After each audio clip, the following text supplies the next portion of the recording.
Not only is she back on tour, she's a champion again. Yeah! The legend. Here's Shannon O'Keefe. Incredible. What a moment for Shannon O'Keefe.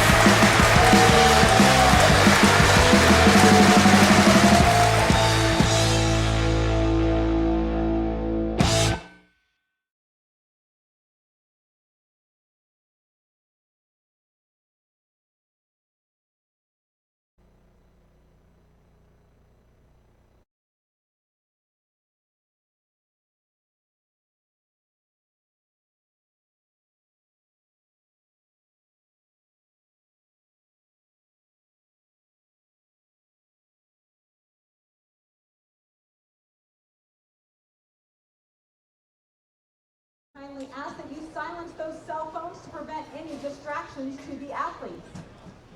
This week, the field of play is the tiled area, and this belongs to the athletes and authorized personnel only. Please do not enter the field of play for any reason. Our PWBA qualifying and match play rounds can be seen for free on Bowl TV.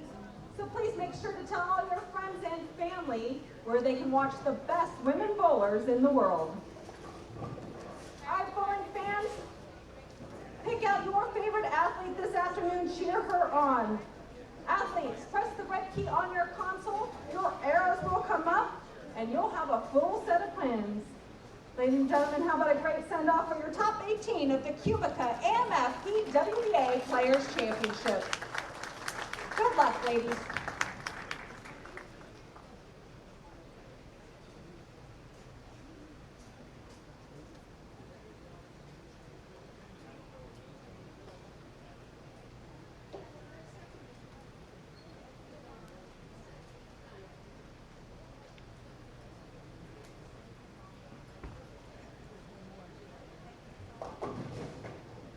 They just thought it'll work.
Good afternoon, good evening, ladies and gentlemen, and or good morning, wherever the sun may be up or down, wherever you may be.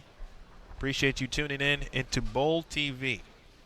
It is the QubicaAMF PWBA Players Championship. It is the final round of match play. The final round of the event. We will bowl 9 games tonight, coupled with the 9 games this morning from match play. Add that to 18 games of qualifying yesterday. And we'll have ourselves 5 finalists who will compete in the live TV finals on CBS Sports Network. Along with Aaron Smith, my name is Emil Williams Jr. We'll be here with you for the remainder of our event, of course. We'll have everything for you here. It should be an exciting night. The final round of match play always presents intensity, excitement, some challenges, some breakthroughs, all of the above. And we'll have a first-class seat right here to bring it to you. Match play schedule begins with Daria Payok and Jody Golick here on 25 and 26. Again, overall, this is officially game number 10 of match play as we begin things. Stephanie Johnson and Birgit Poplar, Danielle McEwen and Missy Parkin on the featured pairs as we begin.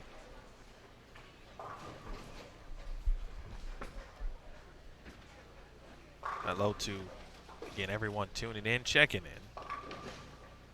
Hello, Sean. Go over the standings.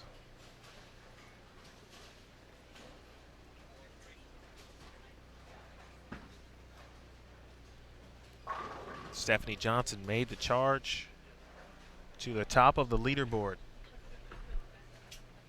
She went 6-3 this morning to get to plus 669. Again, match play does include bonus pins. 30 pins per win, 15 for a tie, and 0 pins for a loss. Danielle McEwen is second. She too went 6-3. She's at plus 630. That's interesting. She's plus 630. She also went 6-3-0. That's her match play record. It's all you, maybe your pick 3 right there. It's also an area code. Well, at least it used to be, but it should be an area code in the suburbs of Chicago. Jordan Richard is third at plus 529. Kelly Kulik is fourth. Richard, by the way, went 3-6 in match play and said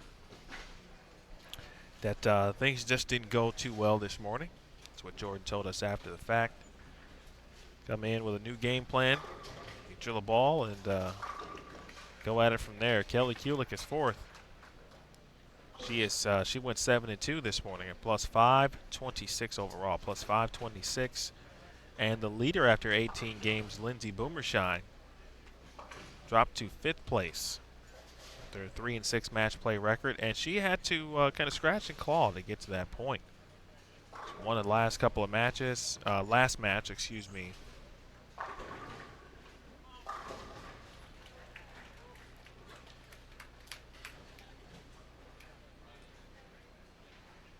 So Lindsay at plus 513, 77 pins out of the show. Maria Jose Rodriguez,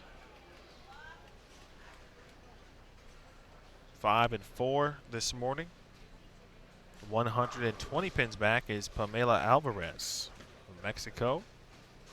She too went 7-2. Missy Parkin went 7-2 this morning. She is an 8th at plus 390. Cassandra Luthold in distance or within distance at plus 346. Sandra Gongora is 10th at plus 332.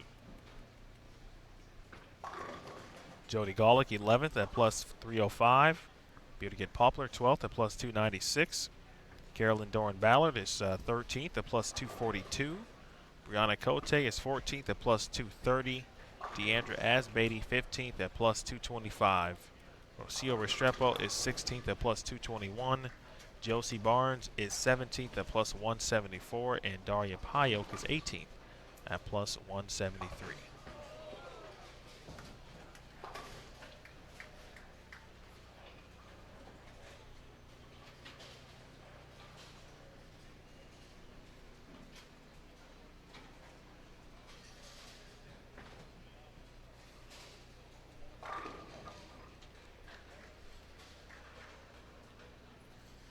Take a look at here at Stephanie Johnson. Haven't seen Danielle or Missy yet.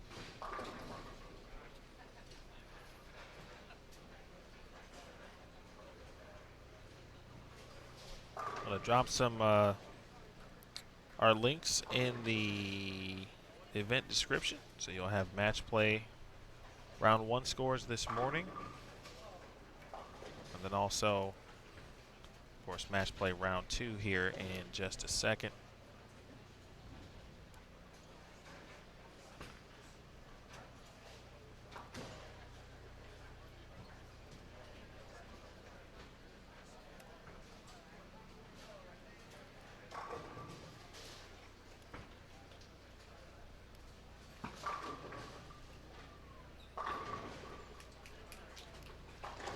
Also coming your way is the round 2 match play schedule.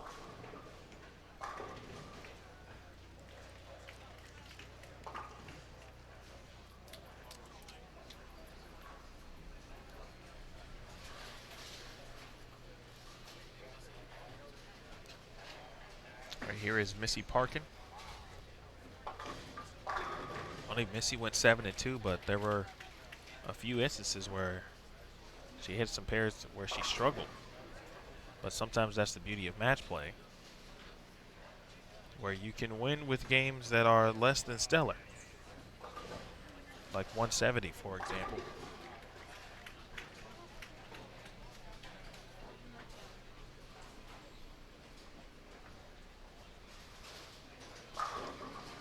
Here's McEwen.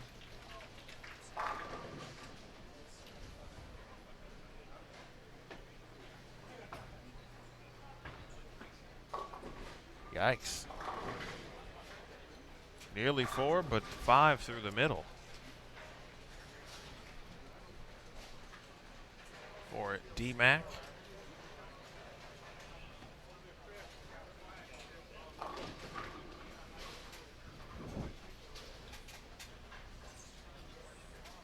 Let's see, looking across the house here.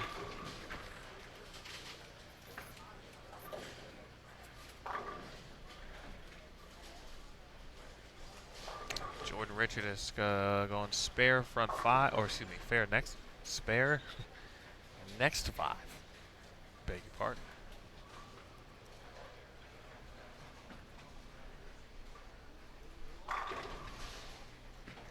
She is taking on Josie Barnes. Restrepo has gone spare 3-bagger.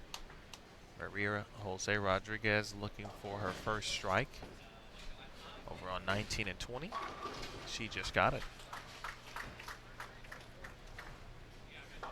All right, open for McEwen.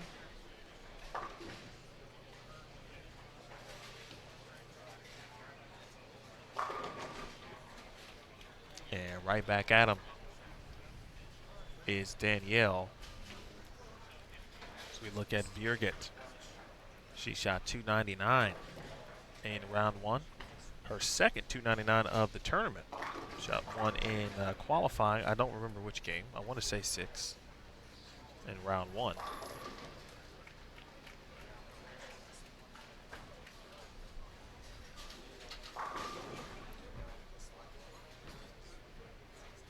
Lanes were re-oiled. So not bowling on the burn. So you watch Jody Golick here. 3-bagger, 9 spare. How about a double? Bang.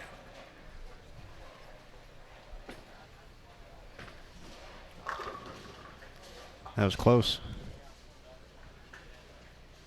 to the world famous bang.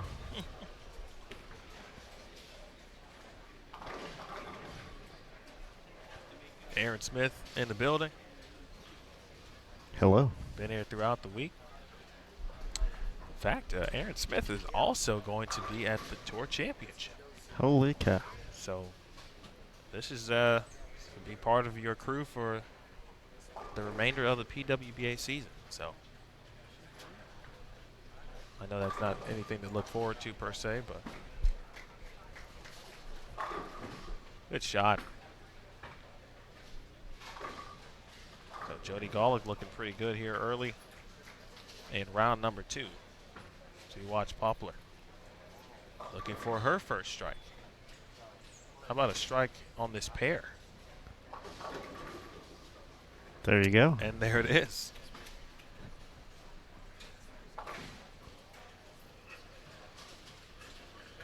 Stephanie has stayed clean through the first 4 frames. A very interested party in her success over my left shoulder right now. Hubby Chris. The hubster.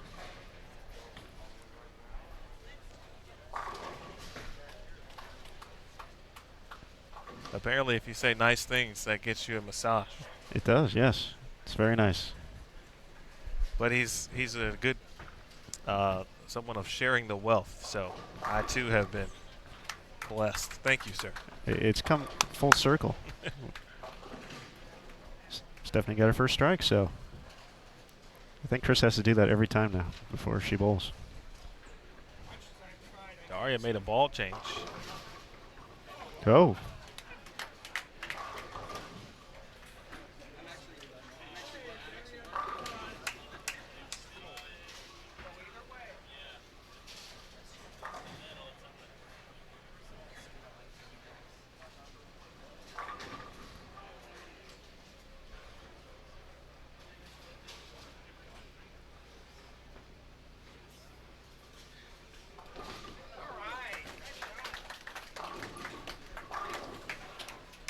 Pretty good pickup. That was Lindsay Boomershine. We've seen some interesting things on the lanes today.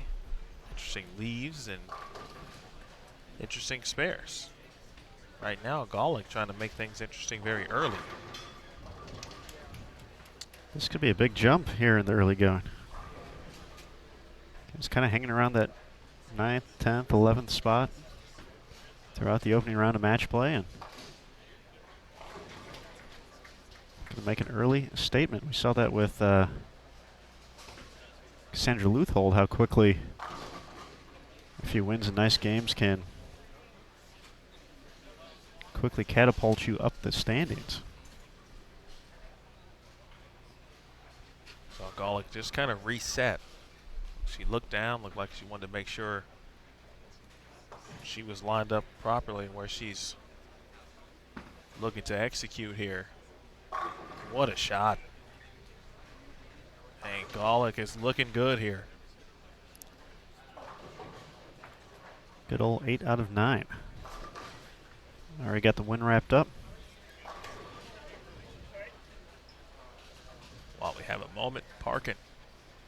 First double. Yep.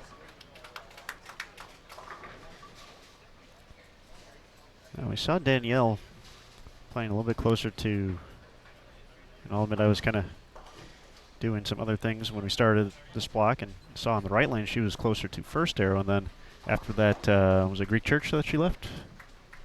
No. It was almost 4 through the middle, but it was okay, so the 3, 4, 6, 7, 10. Gotcha. And then when she got up on the right lane, she actually bumped to the left, so I didn't know if she was playing them differently. Or potentially, that's just been the trend throughout the course of the week, is that, or at least on our featured pairs, that left lane, it tends to go a little bit quicker, so Missy even looks like she's playing a little bit further in on the left lane from those two shots. A tie match with McEwen and Parkin. Oh, wait. That's right. Yes. You can put it on the board as a tie match. On the board. I don't think we've had a tie yet. I know. That's why I threw it out there. Kind of wanted it to happen. I was curious about that as well. I didn't look too close, but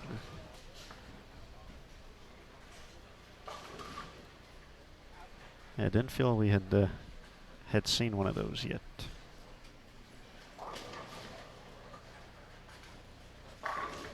Steph J. 4 spares, 3 strikes. Here is Daria. Much better execution there. Same result on the scoreboard. Crossing over. And Daria was kind of playing, 5 and out a little bit earlier during practice. Nice shot there for McEwen. First one in the 10th. I know I talked about rarely do you get a chance to, try to break something down for yourself per se, but perhaps in the thinking about trying to get off to the best start possible, try to create a little area in a sense and be able to use it. Well, as you can see, still fresh, the pattern. Very flat at the moment. And 213 nonetheless. D-Mac. It's like a big game over there That was a big shot. Sorry to jump in. Jordan Richard, 249 out of the gates. Going to collect a win on the low end. But Missy has to match now. This is potentially a game where Gawler can add 109 pins. It's got a hook. You know what I don't think I've seen this week? And I feel we've watched a lot of bowling. There's no doubt about that. Have you seen a trip 2 yet? No. No roll twos. But I don't remember which event at this point, but 227 for McEwen. One center provided just an insane number of trip twos. You could roll a two.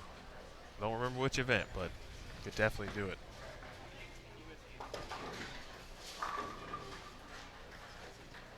Still a good game nonetheless here for Gawler. So you can strike for 258, and of course we'll get the victory here. There's Parkin, but Poplar's going to go first. All right, Missy, 3 strikes, and she will split 15 or split 30 pins. You were thinking hard about that tie. First things first. No tie. 210 there for Parkin. And McEwen is going to get that victory. She's going to pick up her 7th win on the day.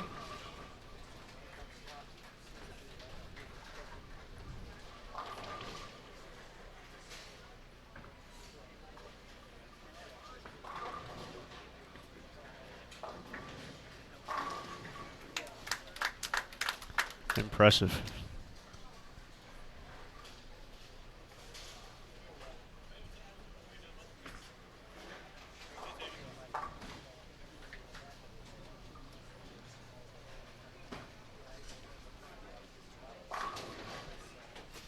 Call it.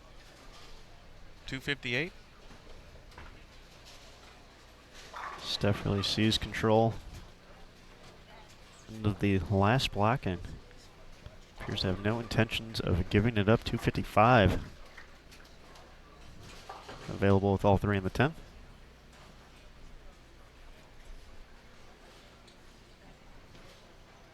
It's going to have to push though. Gets the hit. Hometown hits.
Final shot here for Steph in the 250s already.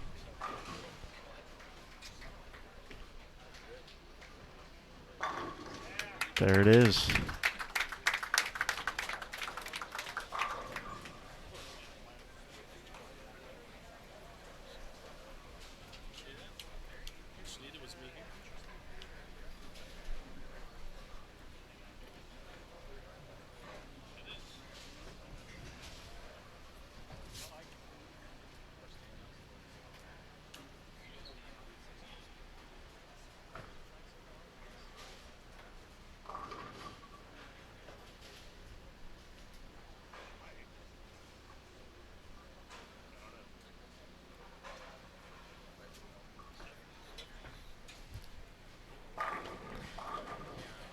Whoa.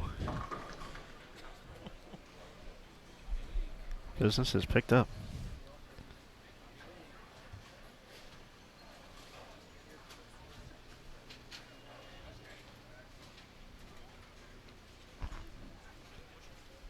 Game 28 of 36 now. Which is technically true.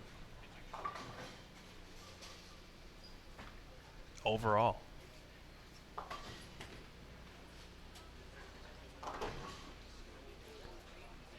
Birgit covers the 3-6-10. 192 still out there.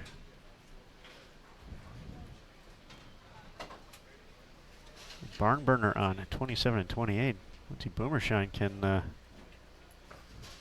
lock this up with a strike. And that, that is kind of how her day has gone. Still in position with the spare to where she won't lose.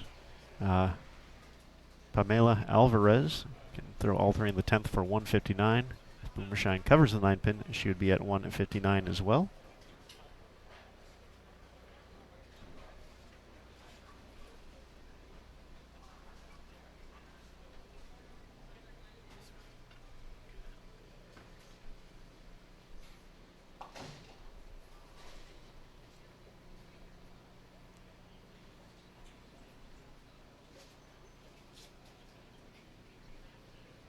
Boomershine did take care of the single pin. We'll get back to that pair momentarily.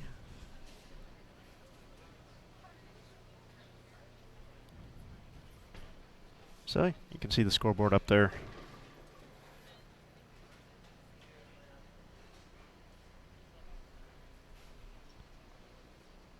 See the breakdown. Alvarez will need all three. She got off to a strong start, 5-0. Going to be in the 140s here in game number 28 overall. But game one of this final match play round.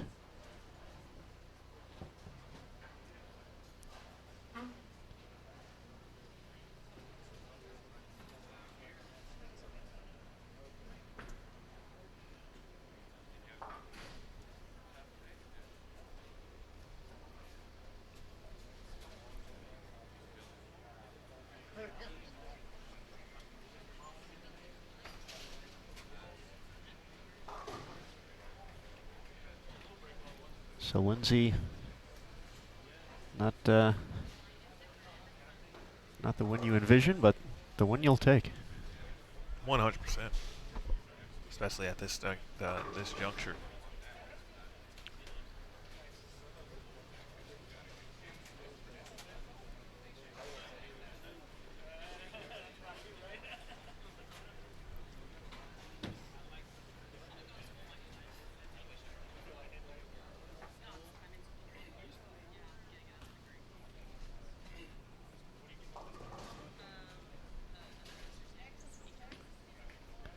All right, with that,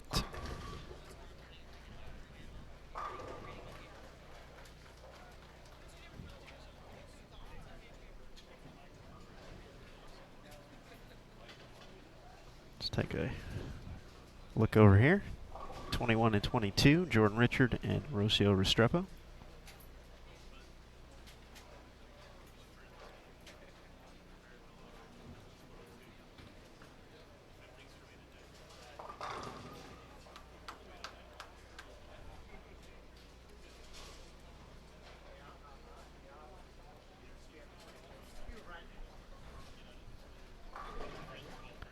Once again, Jordan Richard, the 2018 PWBA Rookie of the Year. It is official and in the books.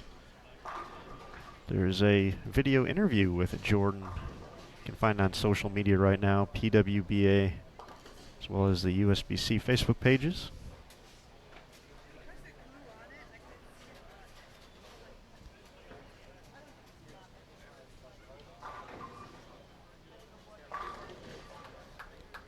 Looking to make her fourth consecutive television appearance, fifth of the season in just 9 events.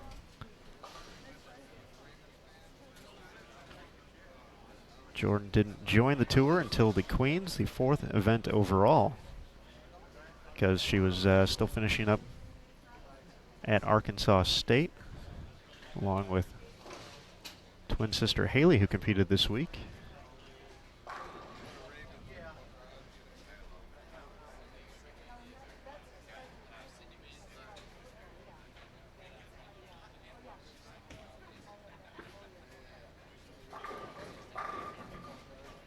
Question from James in the chat, is she out of the Player of the Year running?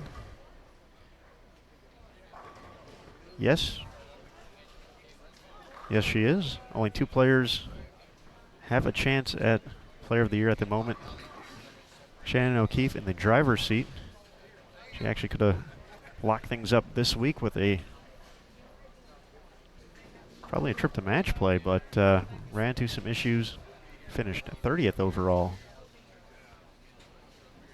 So did not advance. So that opened the window ever so slightly for Danielle McEwen. The unofficial, if you will, tally looking at the points is Danielle needs to finish at least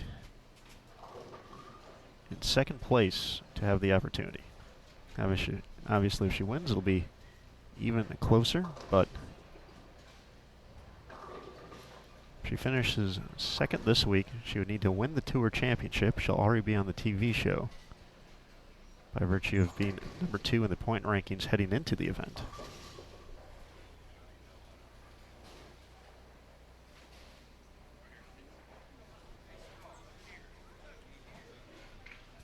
However, anything less than that, just point-wise, even if Danielle were to win the Tour Champ, would not be enough. Shannon O'Keefe already guaranteed 3rd place points by virtue of being the top overall seed.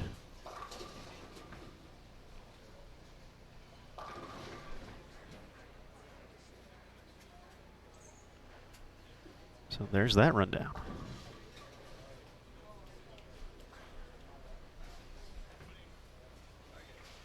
I missed it. You missed it. I missed your rundown. Oh.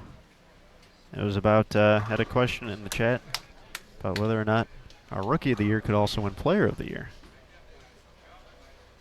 And with missing the first 3 events, I kind of took her out of that running, but we're running down the 2-player race between Shannon and Danielle.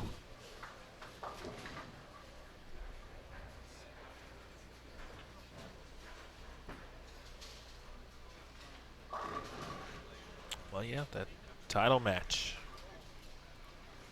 Right? Danielle has to Just to make the title. Make the title match. So if she ends up leading when we're done with our final 8 games now, Pamela gets that 10-pin to roll out far right to your screen. Taking on Daria Payuk.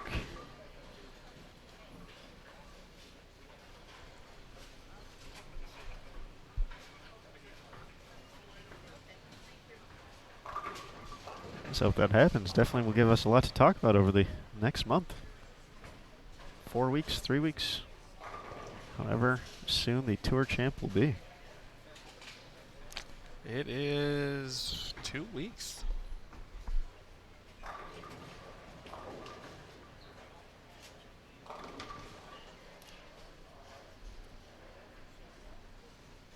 Hopefully not 2 weeks. I still haven't booked my flight yet. That's a good point. 3 weeks.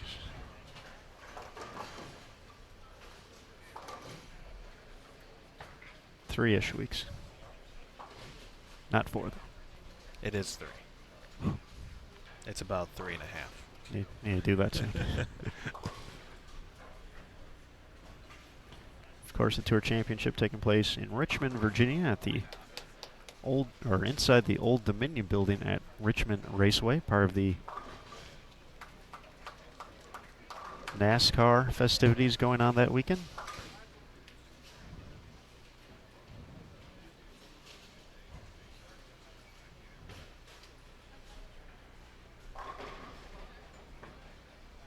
including a Go Bowling race, the Go Bowling 250 on that Friday, I believe. Yeah, 2 races, Friday and Saturday.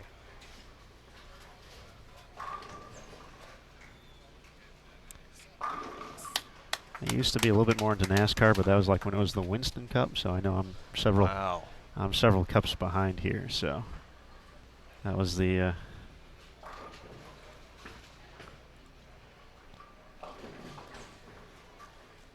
early days. Stephanie Johnson continues to lead, plus 754. Scores are updated online now after the first game of this block. Danielle McEwen plus 687. Both players are 7 and 3. We talked a little bit about Jordan Richard shooting 249 on her way to victory. In third place at plus 608. Kelly Kulick not too far behind, plus 577. 8 and 2. Kelly is now.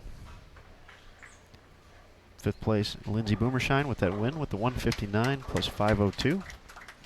Maria Jose Rodriguez, first player out at plus 421, so about 80 pins separates Boomershine and Rodriguez. Jody Golick moves up into 7th place at plus 393. Gongora at plus 384. Missy Parkin at plus 383. Pamela drops a few spots. She's now at plus 341. Cassandra Luthold plus 338. Rocio plus 290. Birgit plus 288. Deandra plus 250. Brianna Cote plus 230. CDB plus 223. Daria Payuk plus 186. And Josie Barnes plus 152. Your 18 players still kicking it in match play.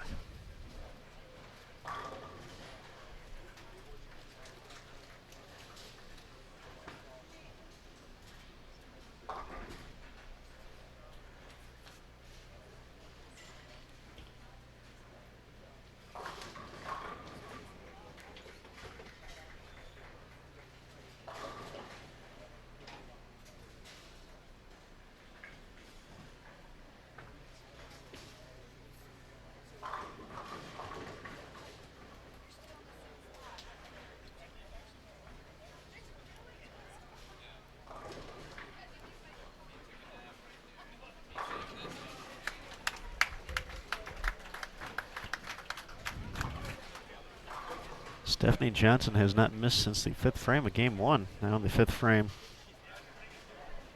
of game number 2. Front 5 against Jody Golick. Rocio stays clean through 5.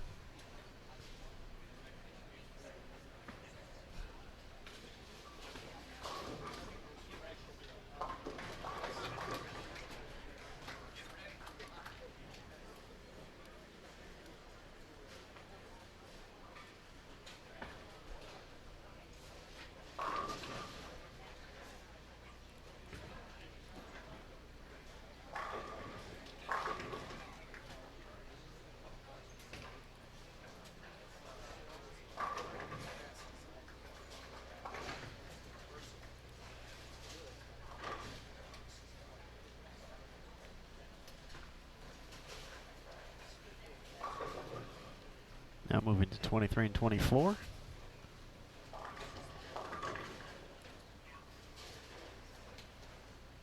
Alvarez clean through 5, or hoping to be clean through 5 frames, has to convert the 610 first.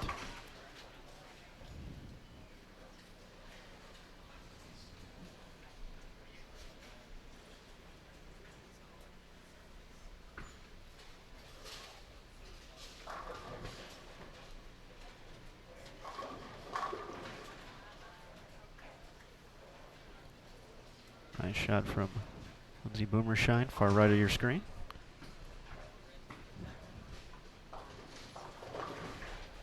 Holding on to that 5th spot.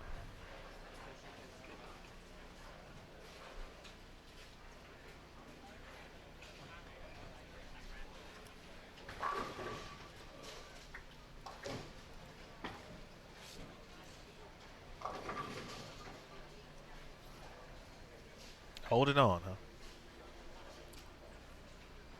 Hold on for one more day. That's a goal at least.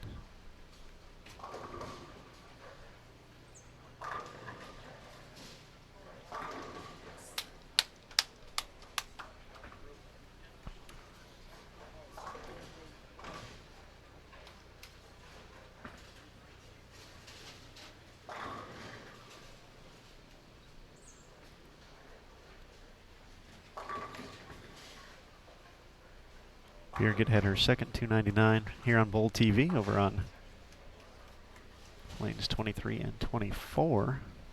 Now on 25 and 26.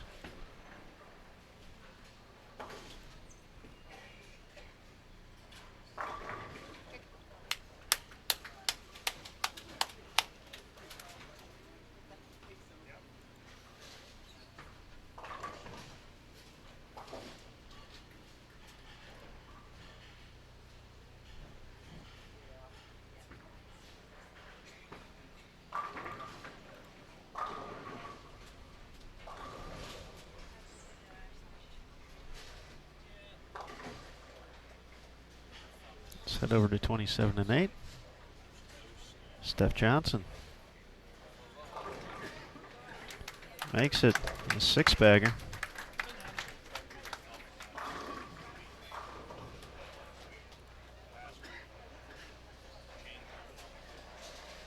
That's 14 consecutive strikes by my math.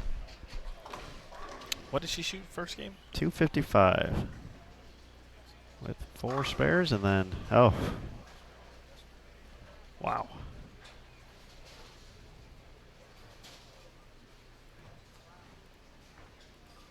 Been a weird day for Linz. Still time though. Still games.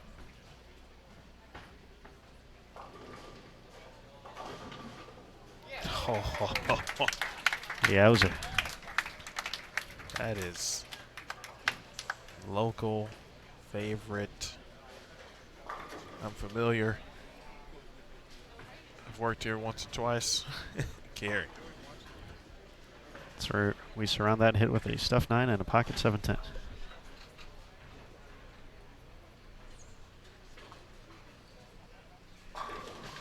Oh.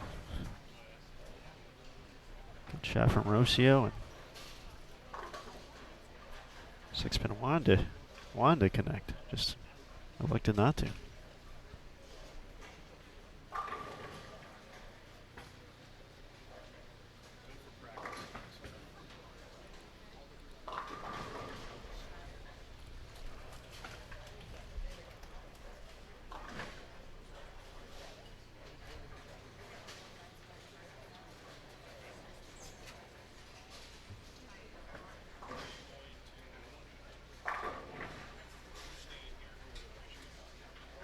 Great shot, pretty direct.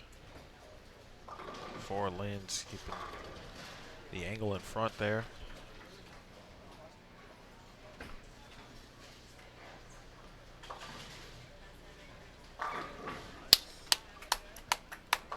Fantastic shot. Courtesy of Daria.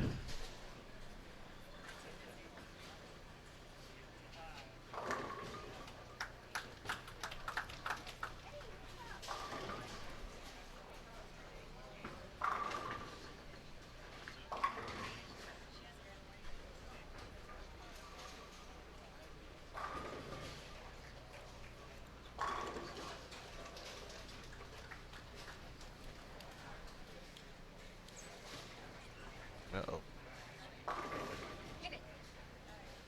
Oh. She raised your uh-oh with a oh yeah.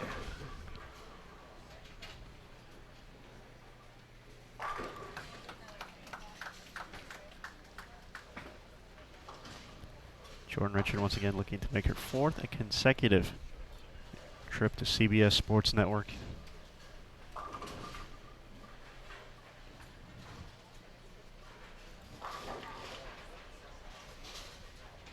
You know, I asked you last night about who had the better rookie season on their way to winning Rookie of the Year. If it was, oh, you had your notes already.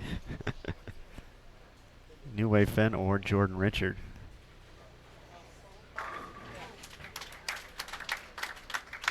Stephanie makes it 8 in a row. I'm going to get to that point. Before we do, though, I feel that Stephanie is kind of coming out and literally just trying to throw that knockout punch to the field. Mm-hmm. Like, you know, like the video of all of Mike Tyson's first round knockouts. I feel that's what she's doing here.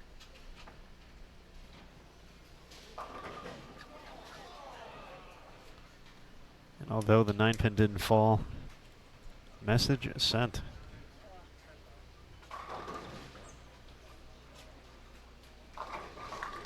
$16 in a row.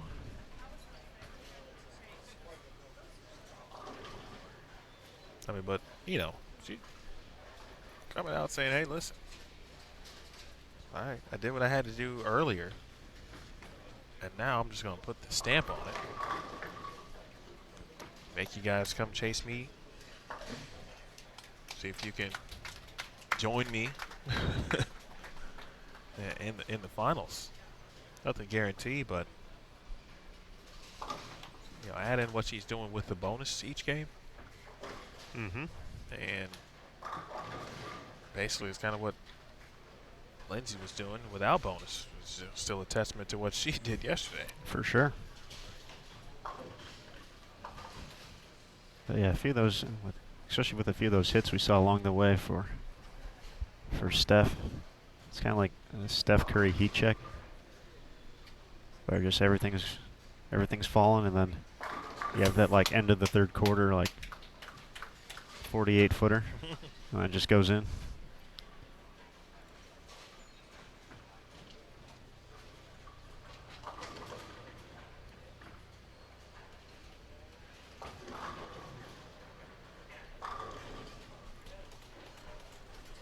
Makes that match a little bit closer between Restrepo and Richard. 2-4-10.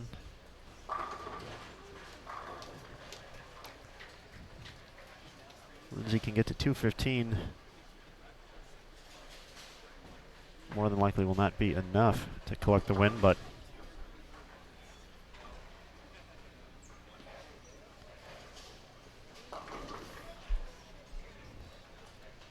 she's had the pretty solid ball reaction in the back half of this game. A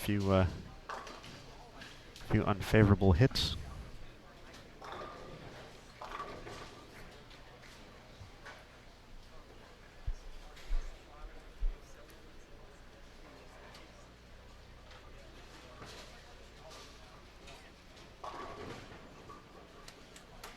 Saving them for the end. Trip 4.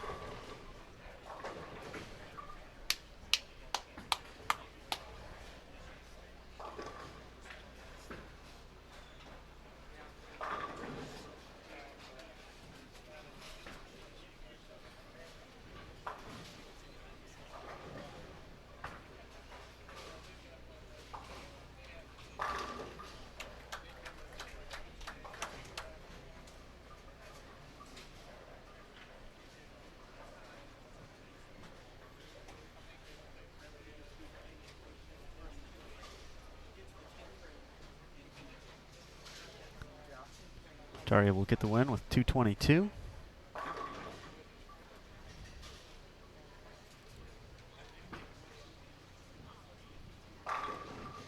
Pamela's going to fall a little bit further back. 0-2 so far.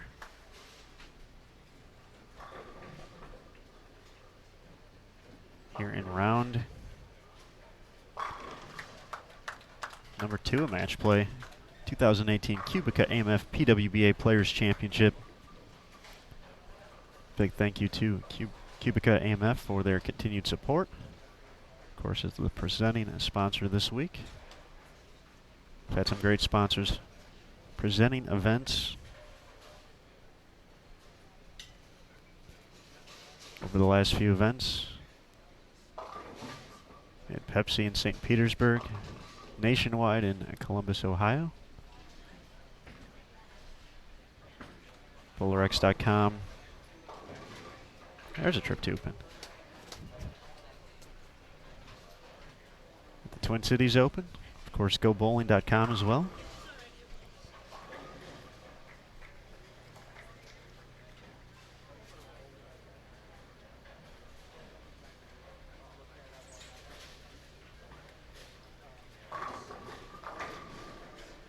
Big double in the 10th from Jordan Richard will get her the win. Rocio can only get to 198. 198 the hard way. Just her third strike, none of them in a row. See a 5 spare, pair of 7 spares, 8 spare.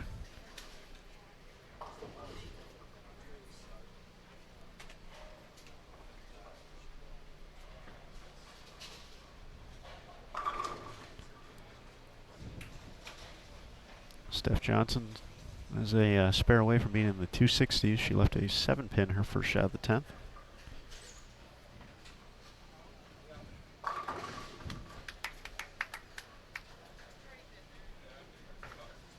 No problem. Going to defeat Jody Golick. Add about another plus 100 to her score. It's going to the bag. Try something on this field.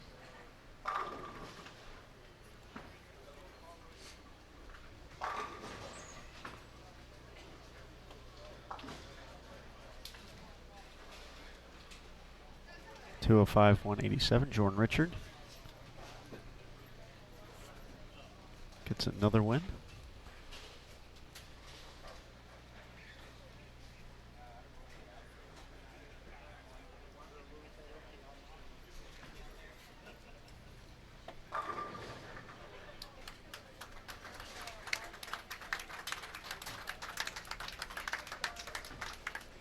Give the people what they want, Steph.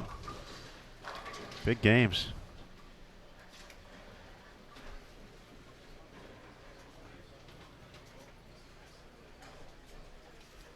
Well, someone just asked a really good question.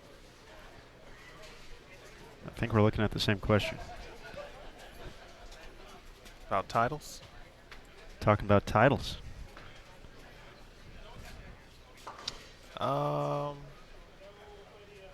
Yes, I do, actually. I think it's going to take a little longer for someone to eclipse that mark, because this is not a 30 to 35 event tour. So, and the amount of talent, which I'm sure is about the same, of course, as previous generations of the tour, but with not that many events in the grand scheme of it, there's not that many titles to go around. So with that much talent, you would think that each player, I should say each player, but every year a couple people win multiple titles. But this year, we've had 2 people do that. But this year seems like more of it's been a share the wealth situation. I mean, personally, I definitely agree with that part about sharing the wealth and not having, not really watching a lot of bowling in those days, because I was a little guy back then.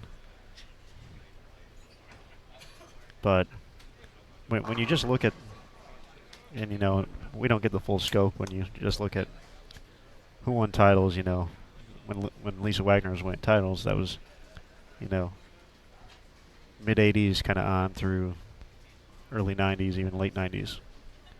And when you look at the names of who won, you see so much repetition. You see the same players over and over. Alita Sill, obviously one win away. Leanne Halsenberg, Tish Johnson, and you just see these names pop up. Carol Giannotti, Robin Romeo, Jeannie Nacarado, Donna Adamick, Nikki Janulius, and I don't think I think we're going to have enough disparity kind of in the upcoming years. I think for any foreseeable future, can Liz pull out another few titles? Certainly think she can. I would bet every dollar I had on Liz. If you had to ask me, I would say, yeah, Liz could do that. She is. She's always said, again, from a health perspective, as long as she's healthy and feels good, she'll be out here, and that means that she's good for at least one a year. I mean, the big caveat with that is obviously there was no tour for 12 years of her continued prime, which would have been, you know, she could be at 40 titles now if that was the case. So definitely a big what if. Just playing by the system and things that, you know, unfortunately happened with the tour for a few years.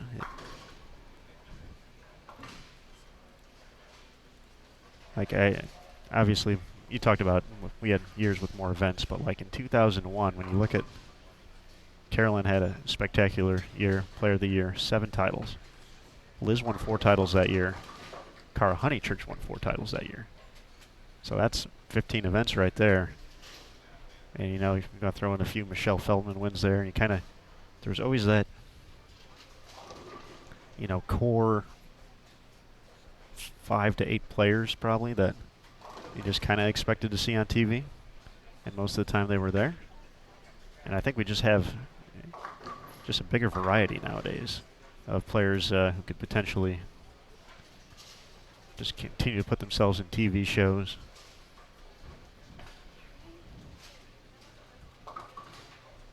And I think the coaching's even stronger nowadays. The minor league, if you will, I hate to use that to bring down, you know, the college bowling atmosphere, but that's kind of where the folks really get that first opportunity to see the kind of grind that they're going to see out here. So that's where they get to cut their teeth, if you will. And that has grown so immensely, which is such a fantastic, fantastic, fantastic thing for the future of the sport. And I mean, pretty much every one of these ladies in the field here, you know, some type of collegiate bowling experience. So I just think the talent pool is going to continue to get better and better. They're starting younger, junior gold. I mean, you know, we could argue how many titles is Mabel Cummings going to have, you know, 10 years down the line. Player of that nature who's still, you know, in high school. We know these players already. So that's why I think 32 is going to hold on for a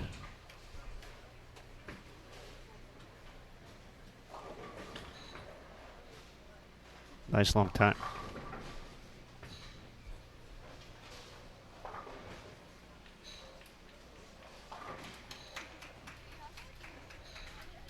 That 2001 year was just dominated by those players you mentioned.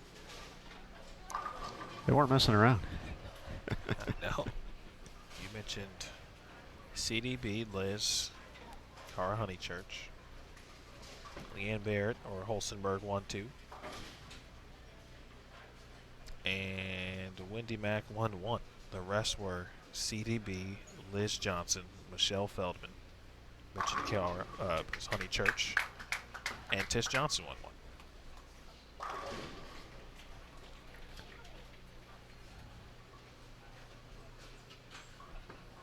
How about that?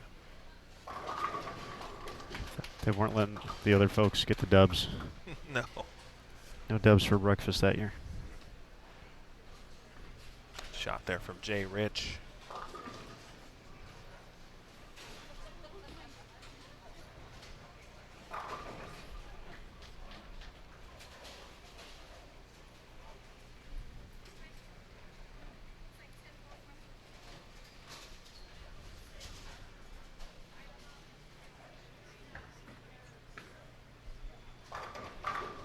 Question in the chat.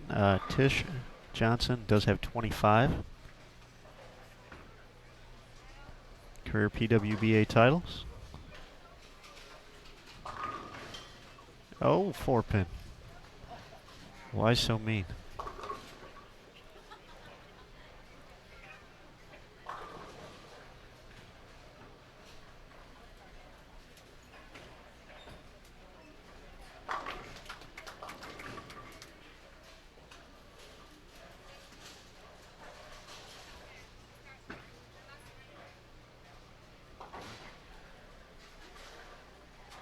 This is game 30 overall.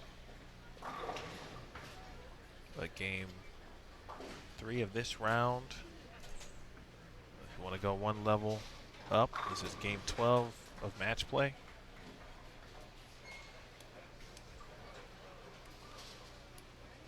We're getting there.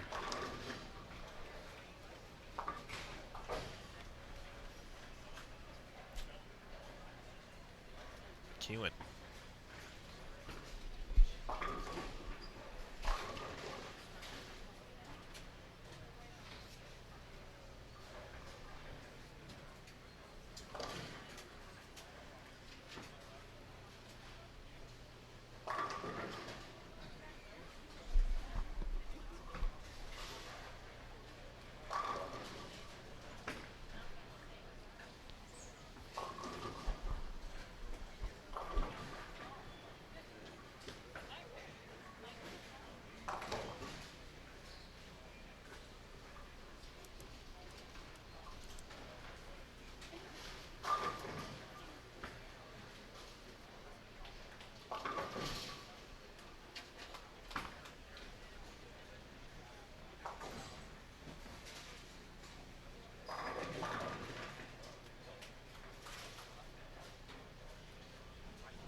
Start to learn some of the mannerisms of the players.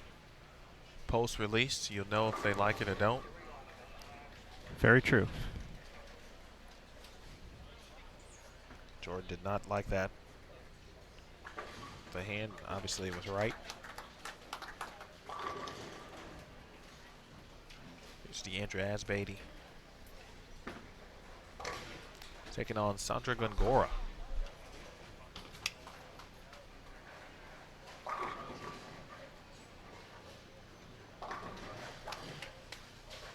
Gets a strike, just enough push. McEwen takes the one on the 7-10.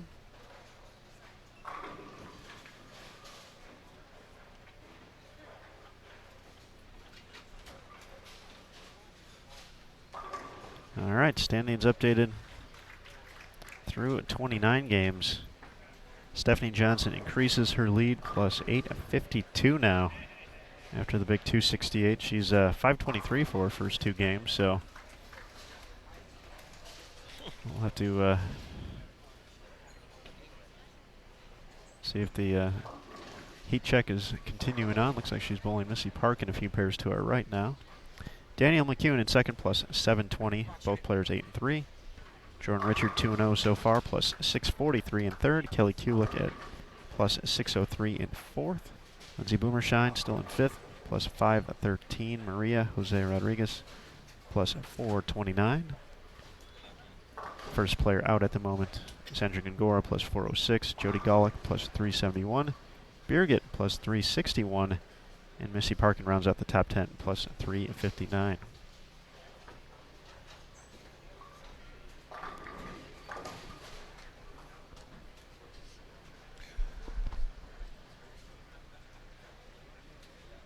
Just looking ahead, I think if Lindsay can find a way to remain in the top 5, you know, I think it'll be one of those situations where you get the best of both worlds. Because she had everything going and working during qualifying, and she's had to kind of maneuver and grind here in match play. I certainly can appreciate a performance like that where, you know, it certainly can change. And it has. And it has.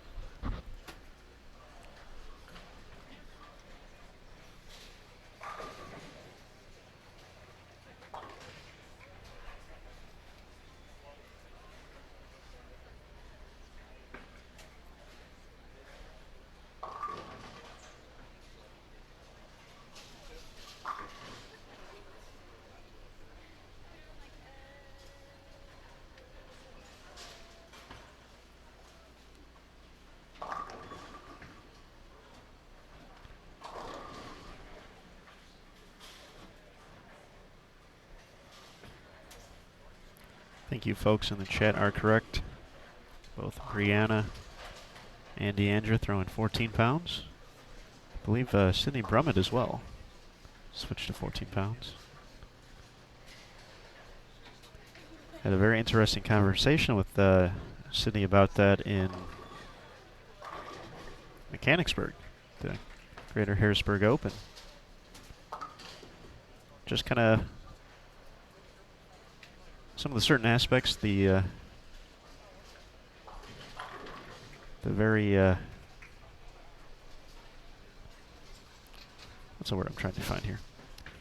But just the details of a bowling ball selection, because usually if you look at the ball specs for pretty much any bowling ball that comes out, they'll have 15, 16, and 14, and you see some of those numbers are slightly varied. So, you know, if Sydney goes to talk to someone who's throwing 15 pounds, and you know, ball A is doing this with a particular, you know, RG diff, all of a sudden the 14 pound, slightly different numbers is going to react, you know, not 100% different, but there's going to be differences. That's the thing, these players are so good that A, they're going to notice those changes, and B, be able to make those relations. And if you see player A bowling well with ball A, you may know that ball A may not give me the same look, but I have that reaction closer in ball C in my bag. And just being able to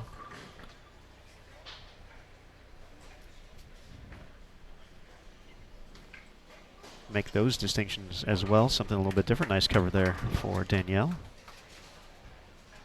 Also a good way to cure the split bug.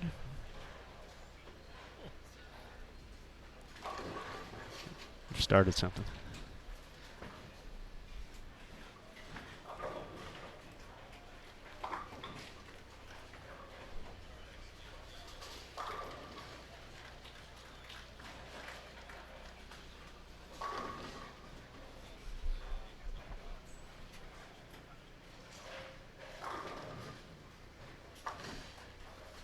Maria went full jersey change.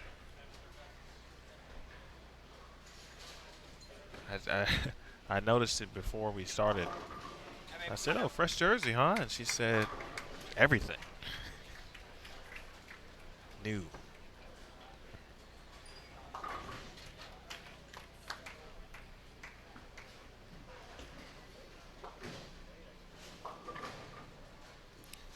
I believe was rocking the green jersey a little bit earlier today.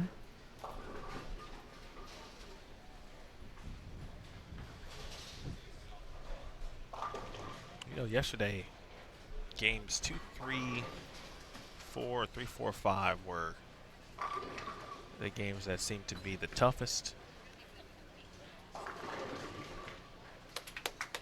Talked to some of the reps last night, and they worked hard to try to get the players through some of that transition.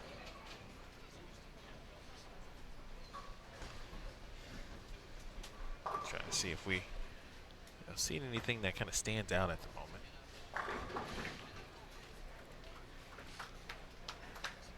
A different ball here for McEwen. Another cure for the split bug. New ball. We'll see what happens here, but first, Cassie Luthold.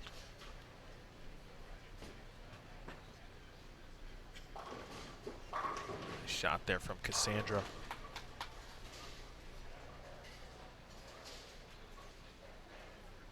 All right, that's a double. First one or second one of the match. 4 of the last 5 for her. New ball for McEwen here in the 8th.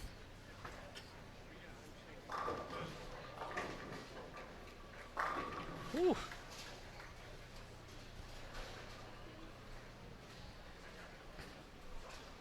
That was all right.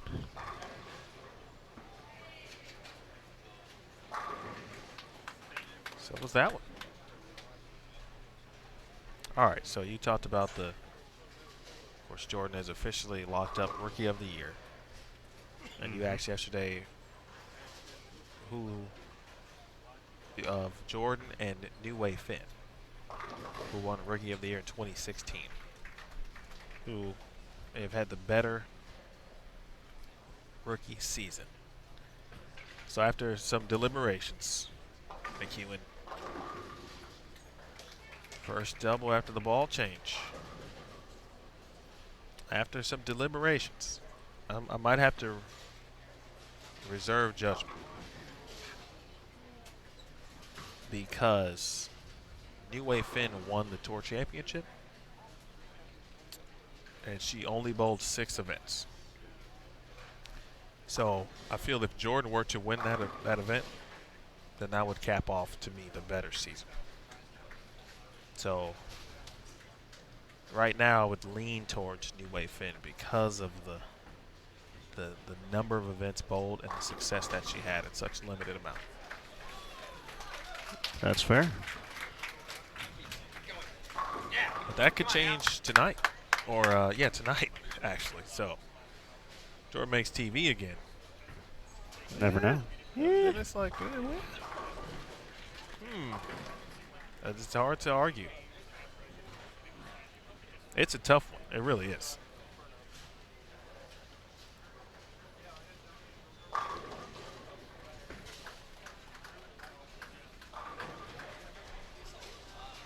Well, he went sixth in Vegas, 3rd in Sonoma, 3rd in Sacramento, 7th at the Queens, 4th at the U.S. Women's Open, won the Tour Championship. It was impressive. Don't get me wrong. Jordan has bowled to this point 2 more events.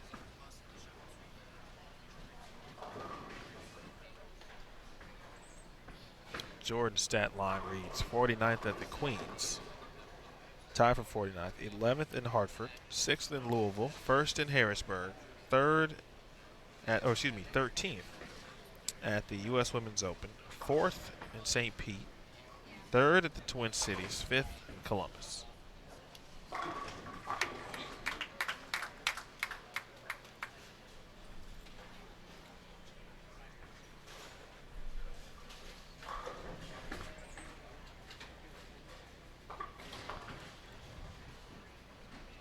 That was fun in Las Vegas. That's when we saw the group step ladders. That was the introduction of that in 2016. And you and I were both there over at Texas Station. And it was our introductions to Miss New Wave Finn. That was, we probably did not say her name correctly at some point. No, I didn't. But we learned because she struck a lot. That's what we do.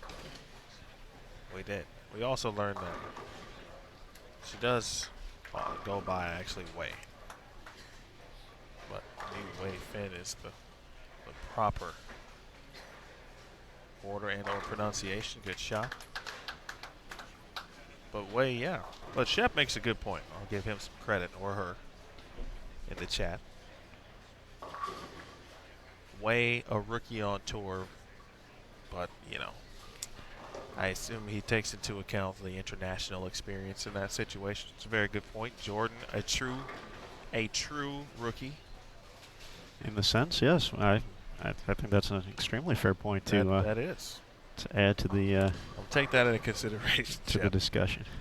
That actually that point may have kind of almost won me over. As I know a few folks were talking about the 2015 season. Of course, that was a stacked rookie field because pretty much everyone was a rookie with the relaunch of the tour. So many great players who had won Queens titles or had had success on Team USA, internationally had performed well, and you could certainly argue all those players kind of fit the similar mold as New Wave Finn. And our last 2 Rookie of the Years, Daria and now Jordan.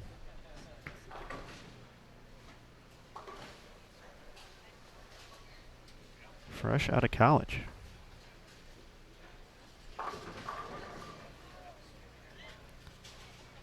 Cassandra going to get the victory here. Jordan can only get to 184. Cassandra 2:45 still available. Maria with the 2:35-157 victory over Danielle. Here's Sandra. Gonna need a double. There's one to get past Deandra. Double 8. Or strike 8 now. Although if she doubles, that works too. Someone asked a question about Kelly. Kelly's about to step up in the 10th.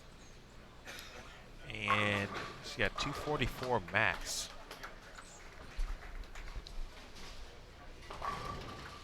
First shot was 10 back. She liked it. Kelly's got that look. I think that's 54 max there, sir. Oh, beg your pardon? But she's... Excuse me. She definitely is going to get the bonus pins as well. Gongora. And the 10 pin is going to stand and give Deandra the W. Yeah, we're at the point now where all matches are kind of must-haves, that bonus situation. For really everyone in the, what, 12th? No, I'm sorry. I'll go 10th, at least. Through 150 back, I think you still got a great shot.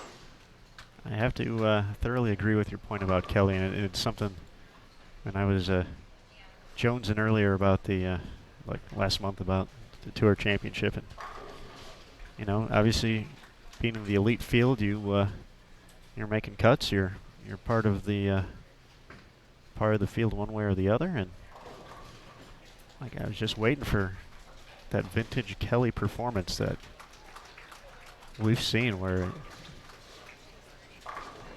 she just almost wills him down, and with a spot at in the Tour Champ essentially on the line here, needs to make TV to have a chance. She's all business.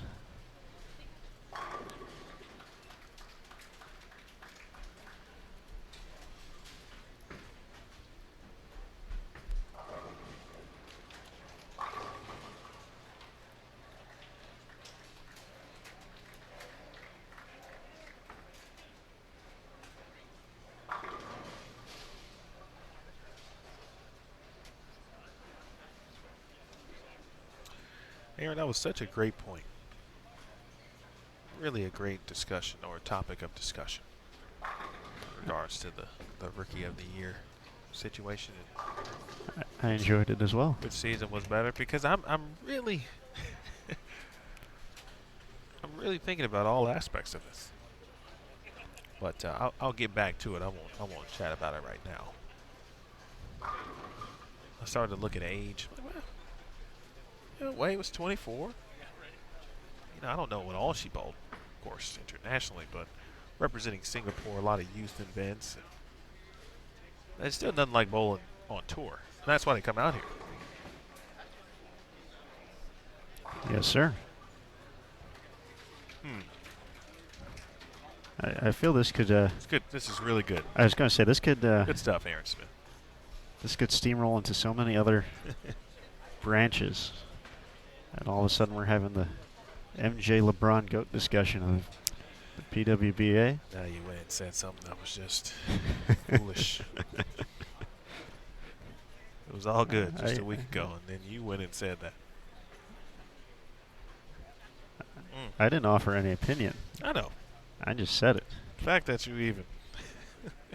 I just said it. Nah. My guy. Changed the game graphic about a shot early, but here is Cote's fill shot. She is going to lose to Carolyn Dorin-Ballard, 217, 201.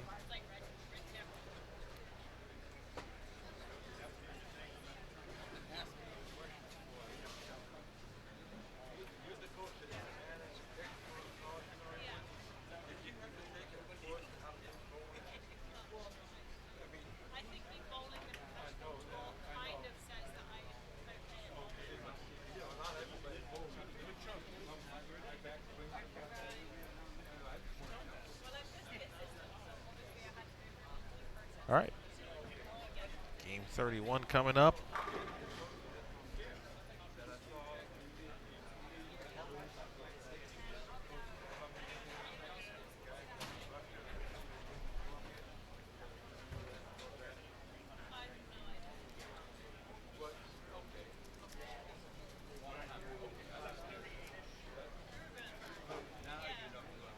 On the schedule, we will have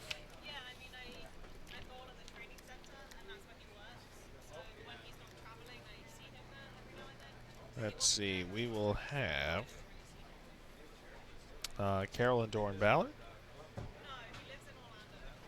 and Josie Barnes on 21 and 22, Lindsay Boomershine and Kelly Kulik on 23 and 24, Stephanie Johnson and Sandra Gongora on 25 and 26.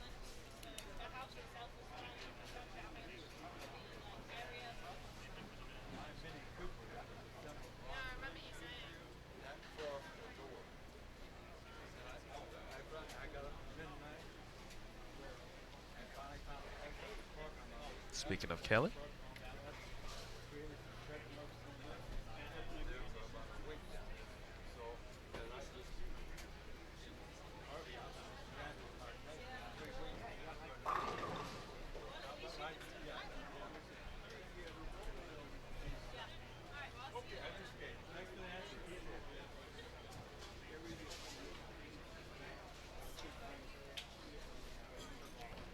that awkward silence when no bowling is happening. Oh, there's ball.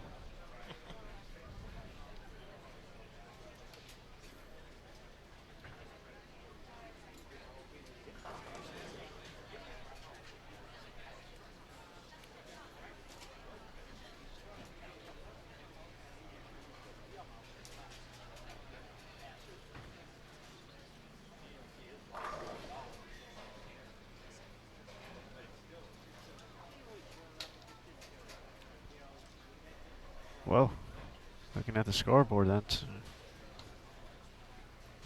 Kelly versus Kelly.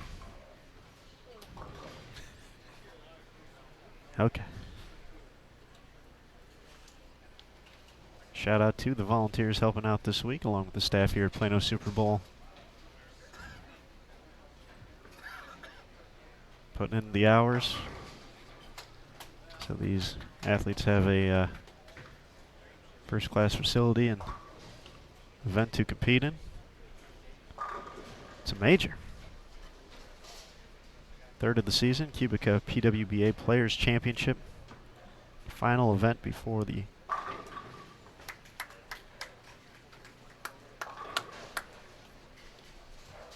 Tour Championship, final event of the season.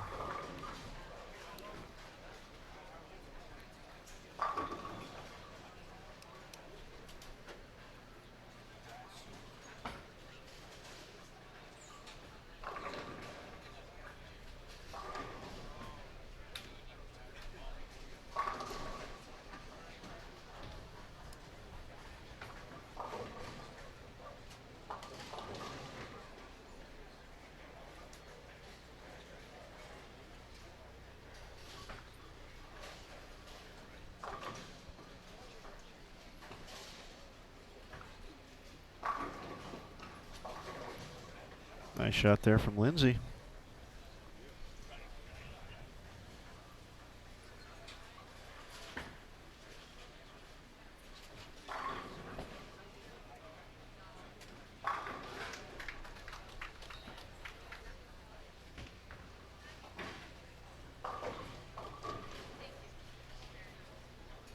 I'd like to see Lindsay start a game here with.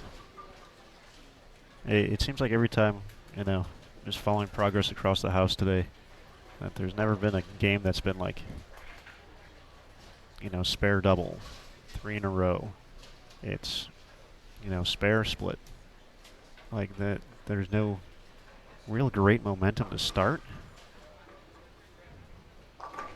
She ends up, not all the time, but, you find yourself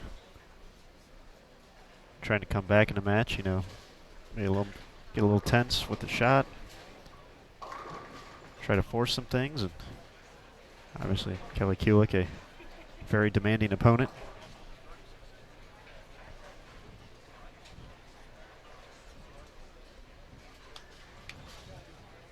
Nice to see Lindsay get off to a strong start here.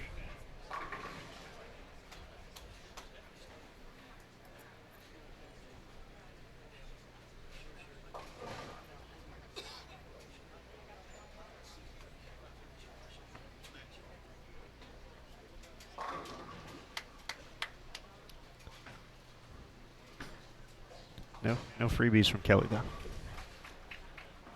No, not at all. Especially with that look.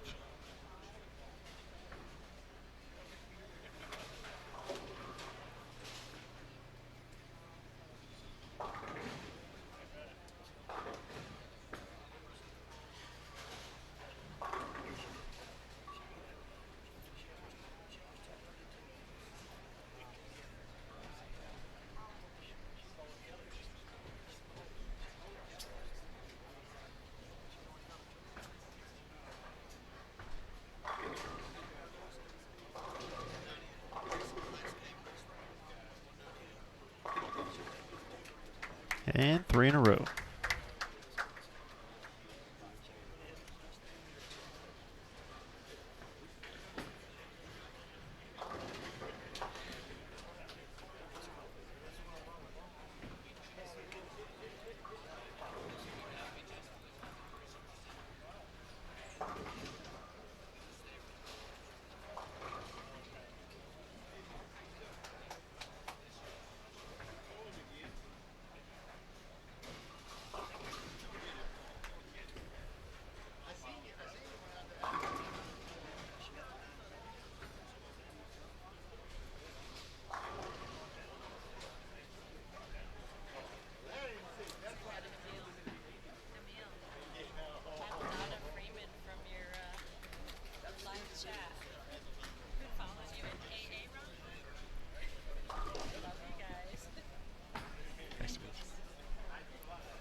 Early lead for Stephanie.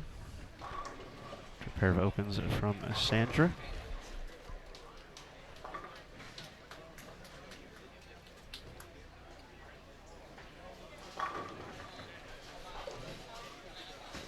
Really like the ball reaction. You've seen in the 2 matches here from Lindsay. She's kind of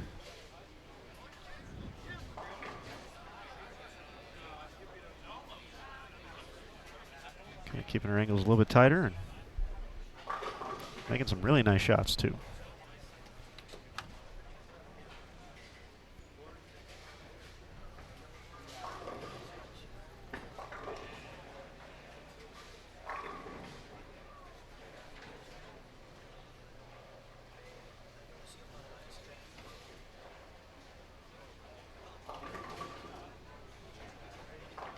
Tell right away. One got away from Kelly.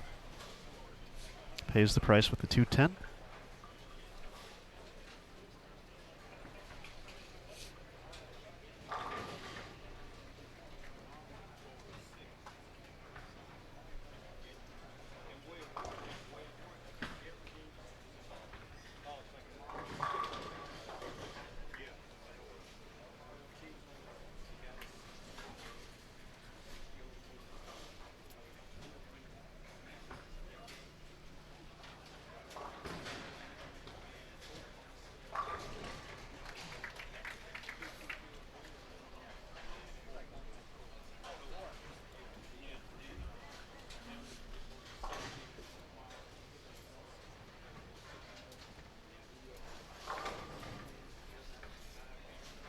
Carolyn Dorin-Ballard and Josie Barnes.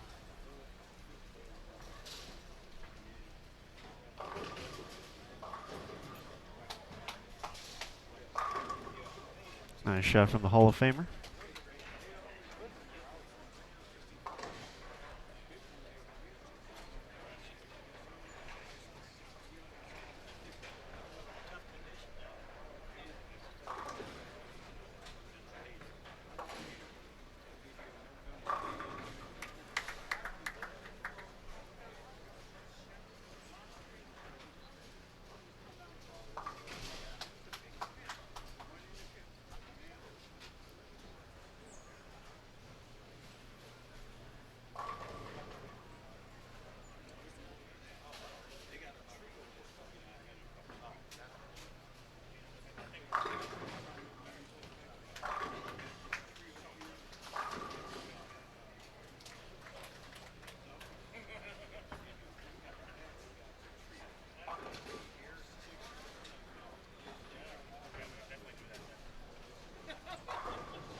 She working on 4 in a row. Man. Those have been sneaking up a little bit too regularly as of late. Like, I don't remember seeing a ton of them yesterday, but it seems like in match play this has been.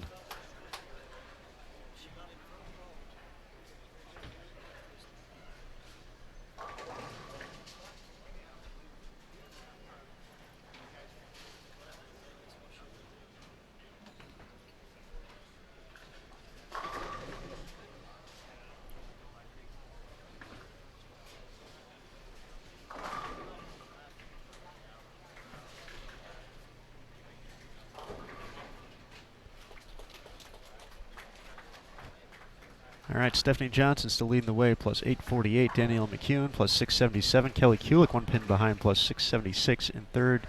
Jordan Richard, plus 627. Lindsay Boomershine's got the 5th spot, plus a 536. Maria Jose Rodriguez, plus 494. First player out, 42 back.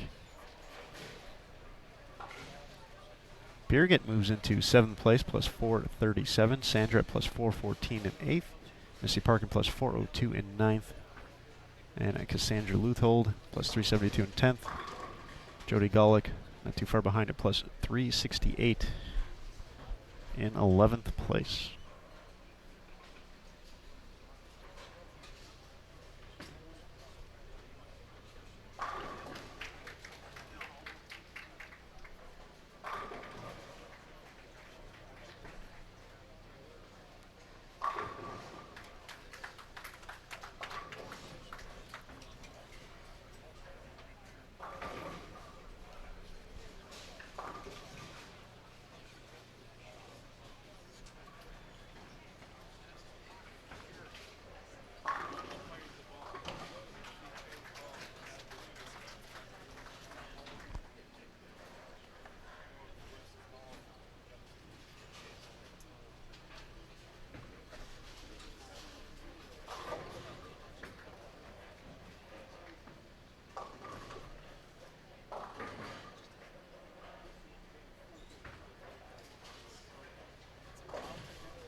Kelly's ready to go this round.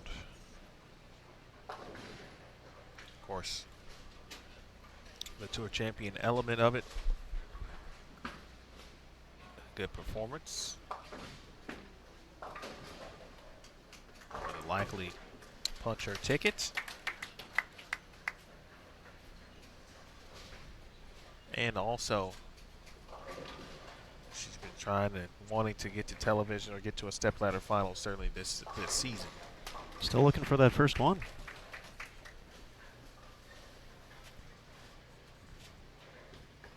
Now the tour champ gets really interesting if both Kelly and Lindsay end up making the show. And then if there's a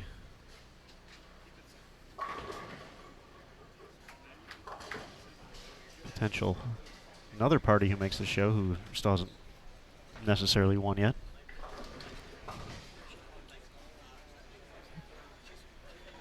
You know, Birgit, not too far back. Sandra could make the show. That alters the point list if we could have a new player make it into the mix. So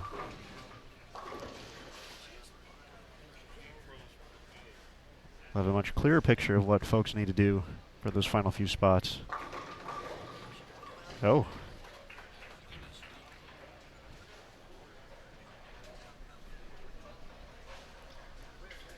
But we still got to finish the Players Championship first.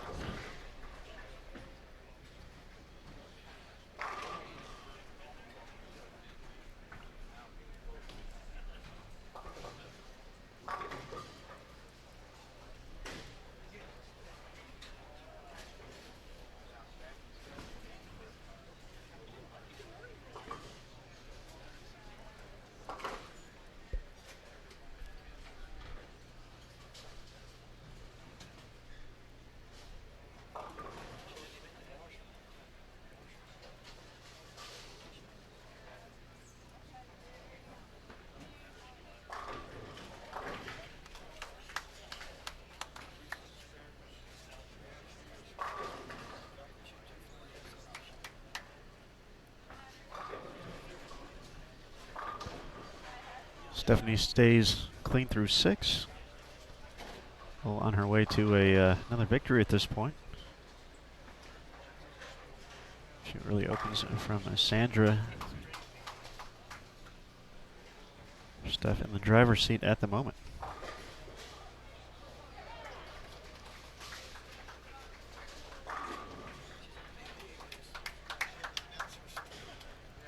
Kulik strikes in the 9th frame.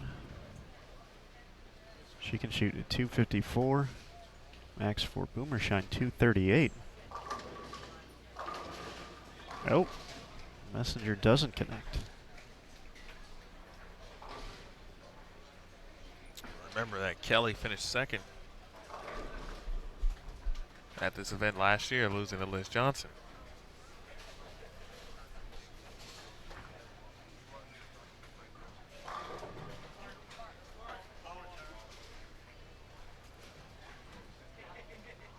So this hit here would give Kelly Kulik, put her in position, just need good count to win and determine Kelly.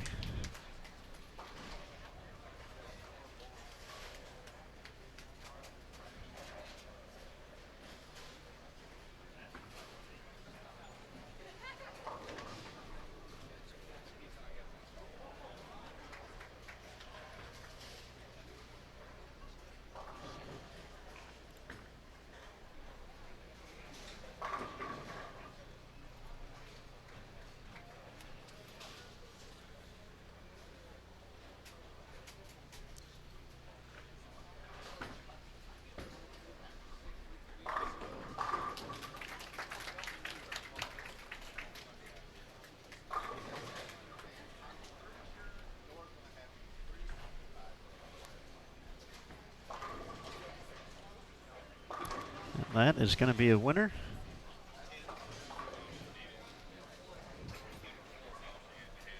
.243 will be enough. Even 242.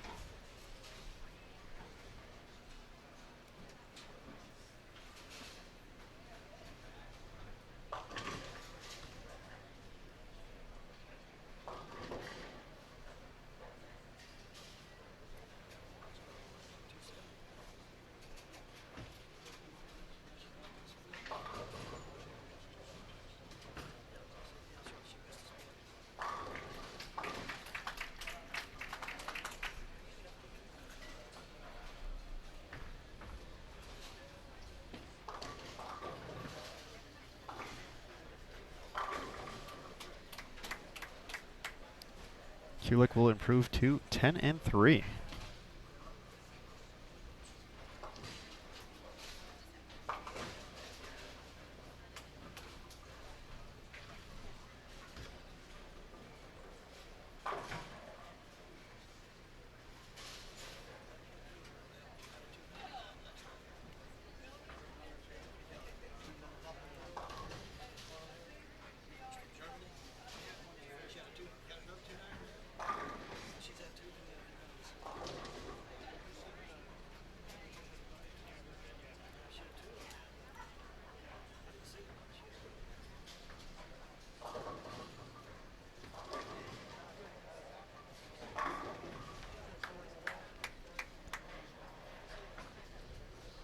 You certainly want to get the win when you shoot 230 out here, but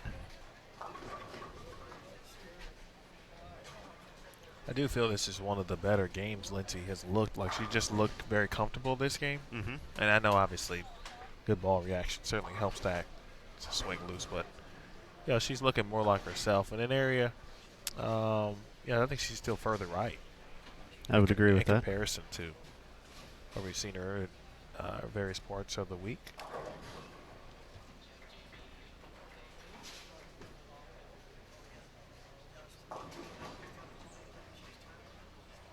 Still going to be in the 220s.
Johnson first here, 9th frame.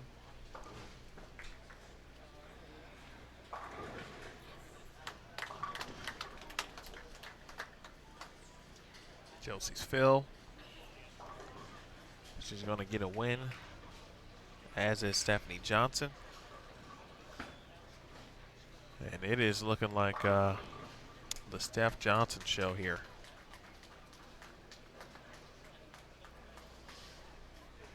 Plus 848, again, after 30 games. 848, second, 677. And Danielle is struggling a little bit this game. She's going to fall to Poplar. But most importantly,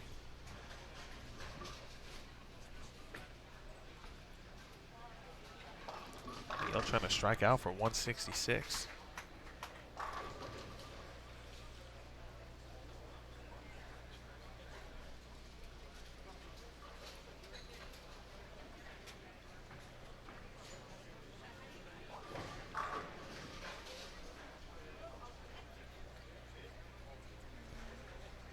Not only do these players have the pressure of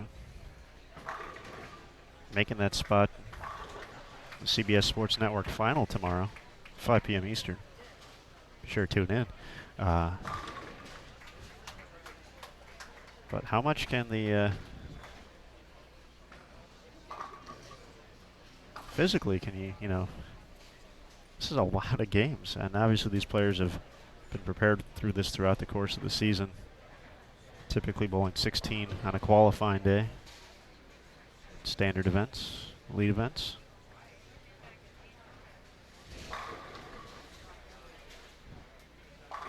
But just to keep the mental game, the mental focus up for that long, and hate to say, you know, you find yourself going through the motion sometimes, but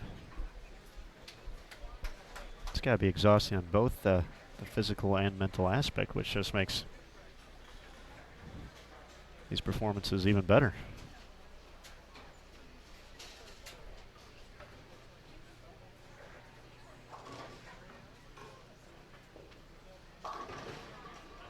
We always talk about kind of earning your way to the finals when you make the show at the U.S. Women's Open. Not quite the amount of games, but because the U.S. Women's Open is spread out really over the course of a week, it is comparable this week to that week because of the amount of games in the shorter time period. That event essentially 5 days leading up to TV. 56 games. So 20 less games, but 3 less days.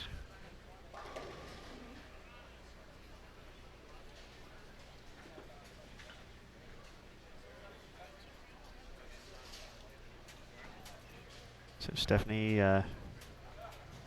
needs a spare here to collect another victory, move to 9-4.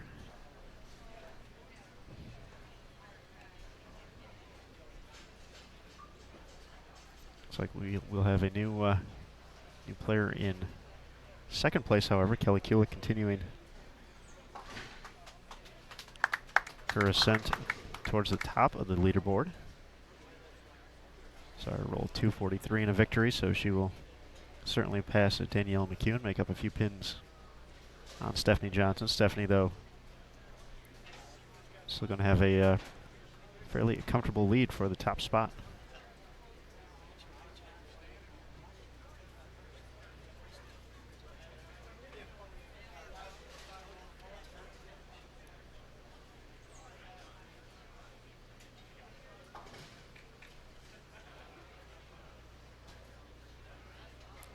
Covered the spare, got the win.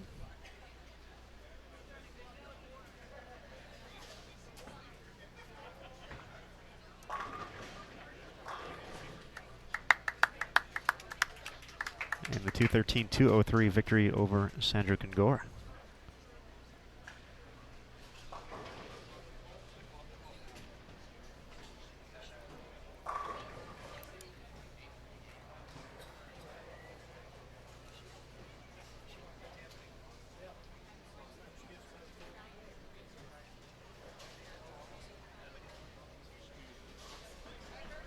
Looks like we'll get to see Kelly Kulik for another game.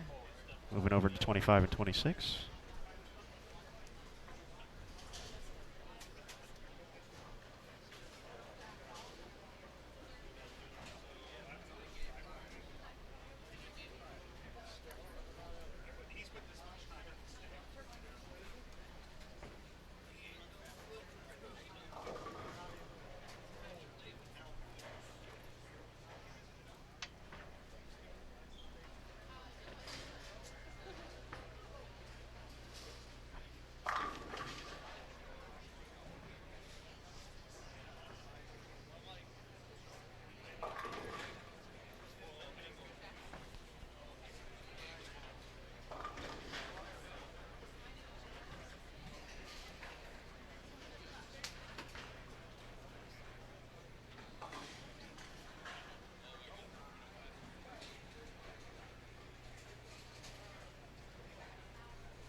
All right, game 32 is underway, and it looks like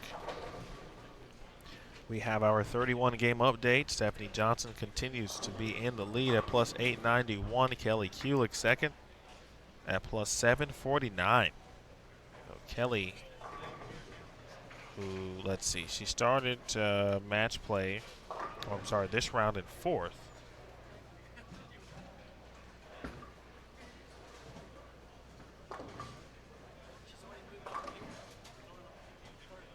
started match play this morning in 9th. So similar to what Stephanie Johnson in a way has done, making the charge to the leaderboard. Kelly has now moved to 2nd. And you never know, with 4 games left, Jordan Richard has been in 3rd, and it seems like for some time, for a while, it was kind of Jordan Richard, Danielle McEwen switching off between 2nd and 3rd.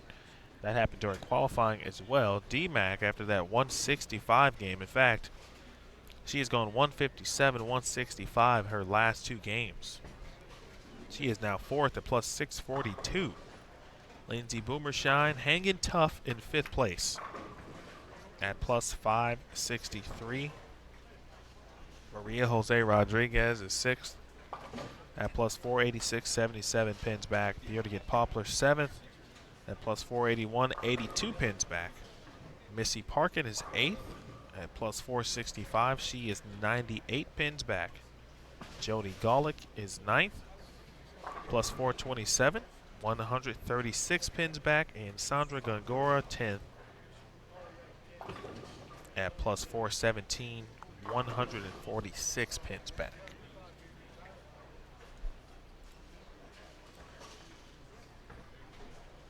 Brianna Cote is 13th. She's taking on Missy Parkin. Cote at plus 300.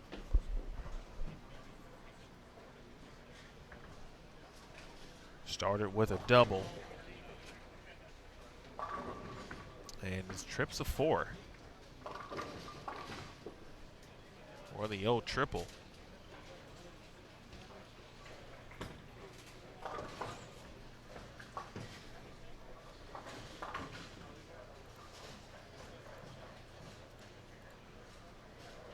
Everyone kind of intent and focused, both the players and the reps.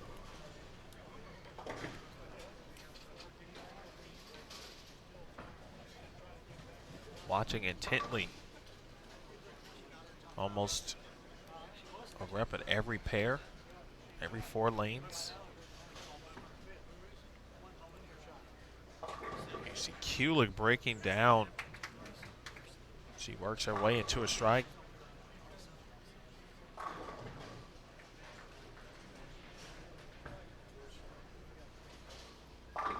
Boomershine has moved over to 27 and 28, taking on Sandra Gongora. She has started with 4 out of 5, had a split in the 4th.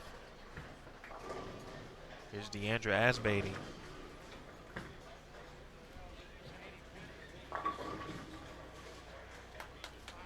Deandra nearly, and very similar to, I believe, 2017 also. Had a chance to, as Daria gets some carry. She almost had a spot in the Tour Championship, locked up at the Striking Against Breast Cancer mixed doubles event. Her partner was Jason Belmonte. They have bowled together for a while. In fact, I want to say the last 3 years they finished runner-up, but they lost to E.J. Tackett and Liz Johnson.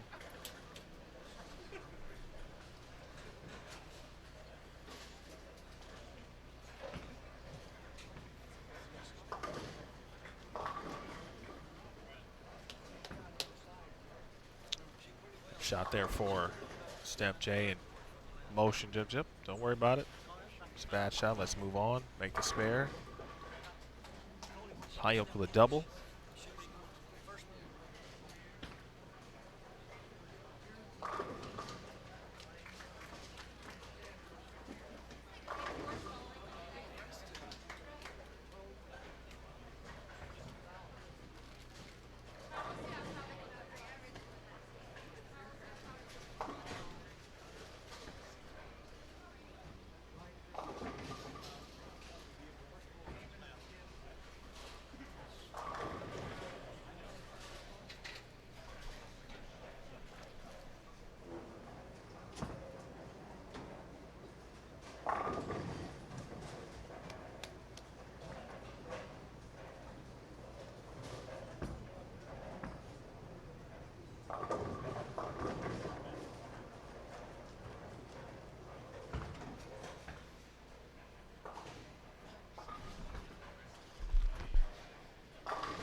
Some of the fans in attendance talking about where Kelly is on the approach.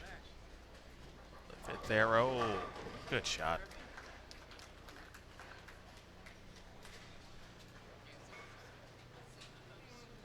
Talking about wanting something. Kelly wants this. Only wants to make the show, but wants to take care of business and win.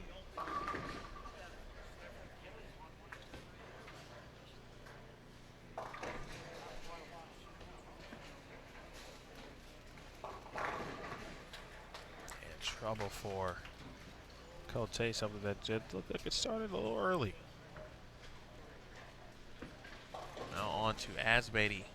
Again, the scores are updated, so be sure to check those out if you haven't. Refresh if you haven't as well.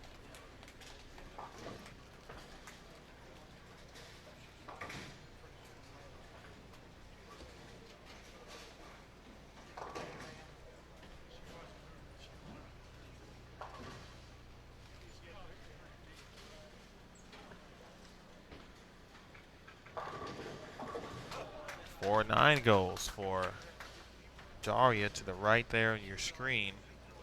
That's a one-pin match between Daria and Kelly Kulik.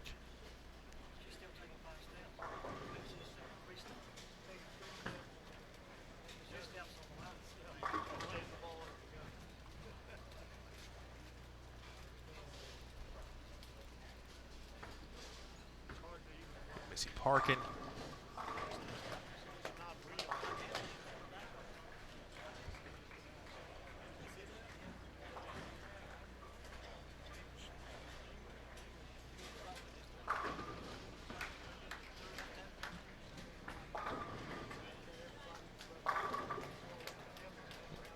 Nice shot there from Parkin. Missy is, again, in 8th place. She is 98 back. So one game from Missy. I think one game away. And one game away with a win. So I'm talking 250, 260 plus. She could get something like that here in the next game or two. She could be within striking distance of 5th. Again, just 98 pins out. Other matches, Jordan Richard and Pamela Alvarez. Richard on a 3-bagger. Missy Parkin now. And there it is. Missy again with a 3-bagger of her own. Let's go back to Kelly. Don't forget, folks, you can check some live scoring as well. It's on the live page, pwba.com/live. Kulik.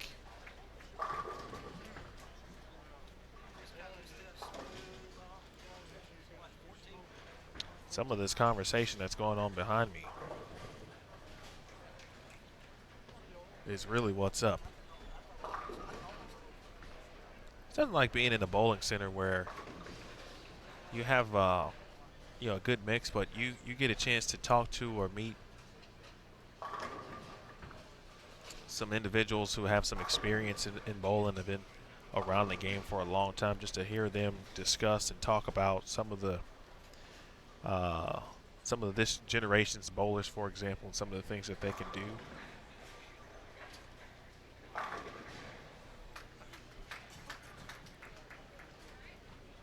What's up, Ashton?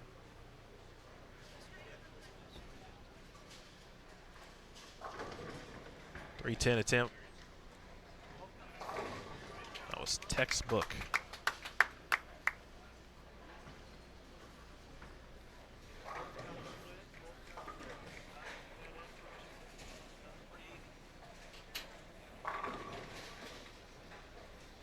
All right, Cote back on it. A double of her own. We'll keep an eye on that match. Still 1-pin difference here on 25 and 26.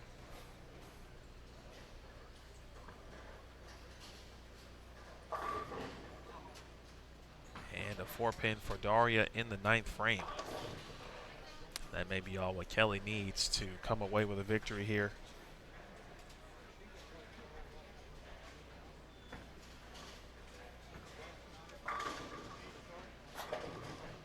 Missy Parkin looking for 4 in a row. Wow. I mean, that could have been maybe a board or so left.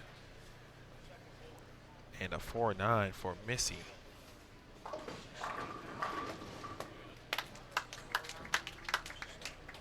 If you're just joining us, this is game 32 of 36. Stephanie Johnson took over the lead at the end of round 1 of match play this morning. And right now, just continuing to gain pins and increasing her lead. But Kelly Kulik has moved into second.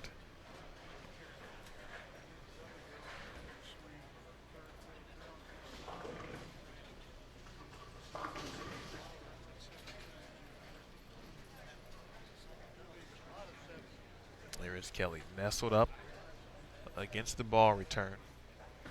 Working on a 5-bagger.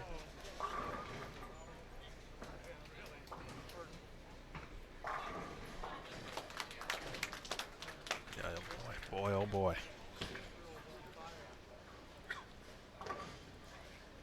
It's a bad lady right there, folks.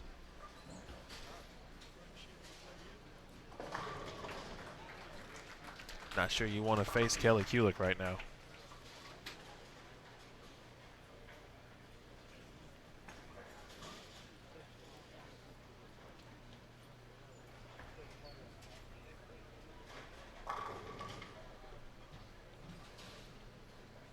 Here is Cote. Cote back on a 3-bagger. Kulik now in the 10th frame. Working on 6 in a row. Maybe 7. Push. And 3, 6, 9, 10. Knew it when she let it go.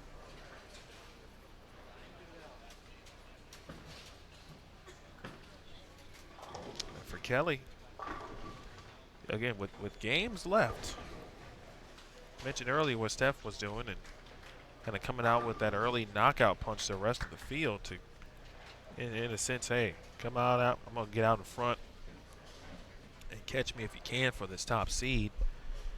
Kelly right now doing the best to do such a thing.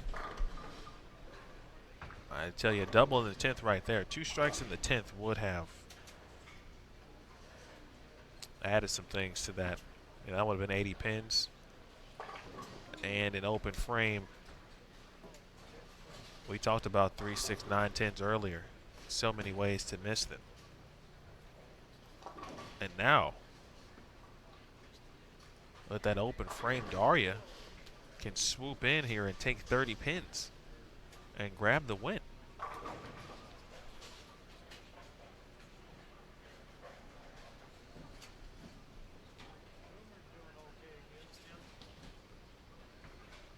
Mershine gets 245 against Sandra Gongora. She's already got the win in hand. Pio. And I see the 10. I still see it. So Daria's going to need to take care of the spare.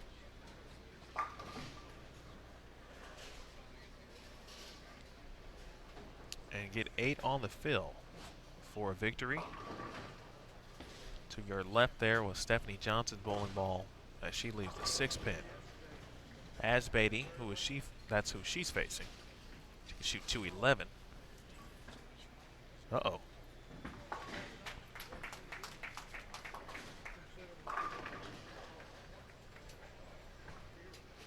Ashton, I saw your note. And I will say my memory is leaving me currently.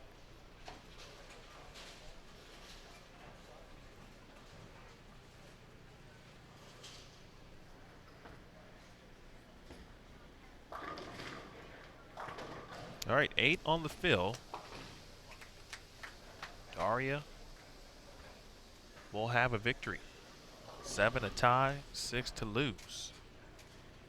It sounded like 6. It's 7, and that is a tie.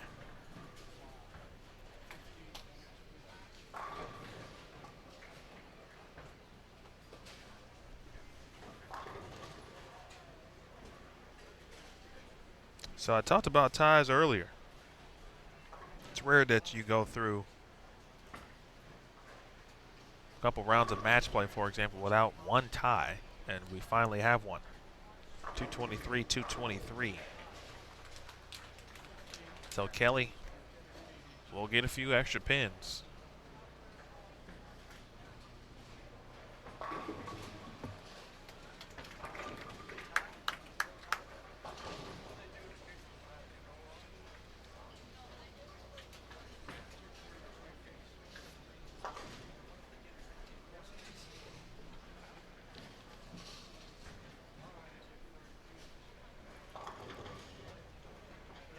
Take you over to Asbeatty.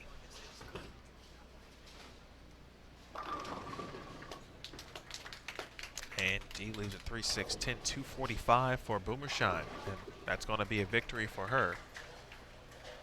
So Lynn's getting tough here. Holding on to that 5th spot.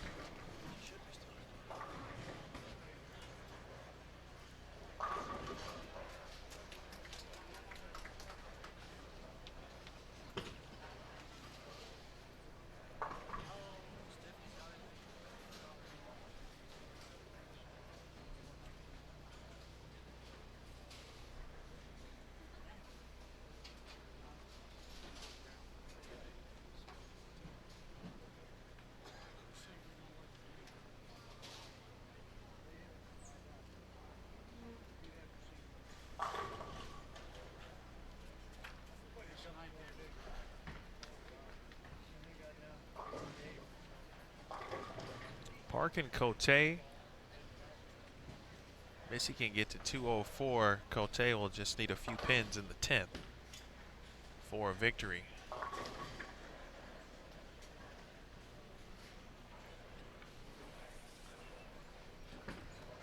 And Stephanie Johnson on her way to another win as well. And at this point, again, just need a good count.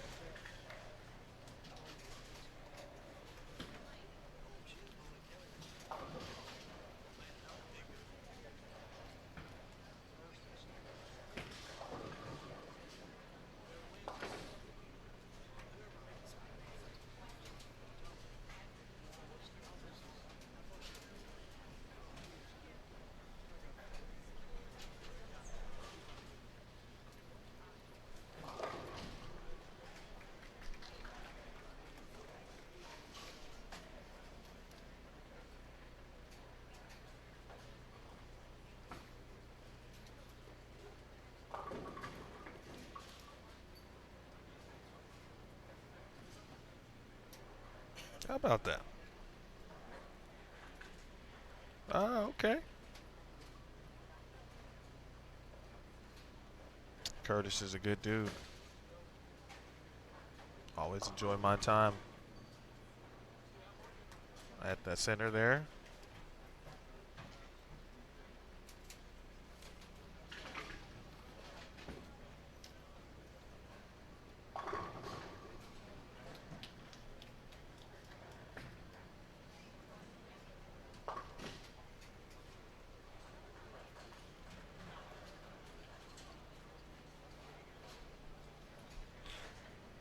Frenzy, thanks for stopping by.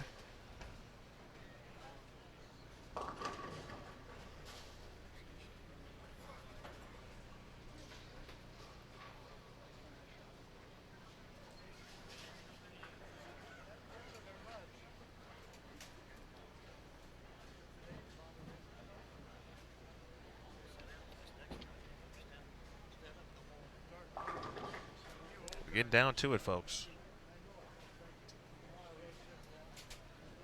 Right now we're down to the final frames, final shots here of game 32. Quality game from Cote. 229. Stephanie Johnson with a spare remaining. And a fill now. See if Steph will go to the bag.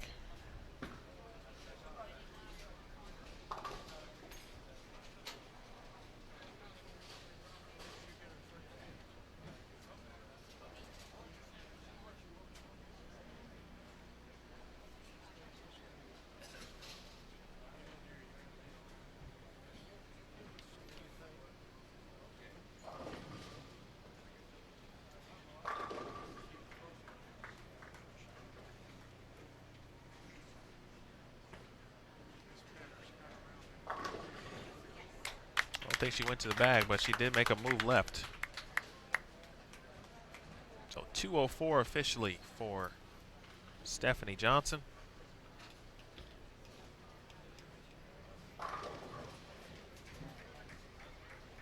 Interested to see what Danielle shot during this game. Mentioned the 150, 160 games. See if she was able to right the ship. Staying in the top 5, probably a given. If not, very possible. Especially with Lindsey Boomershine shooting 240 and getting a win.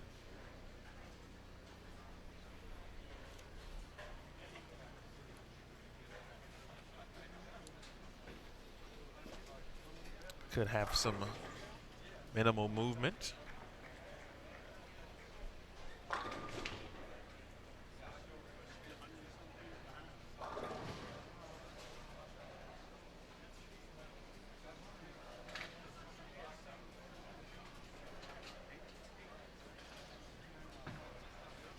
All right, so we'll have Daria and Sandra Gongora,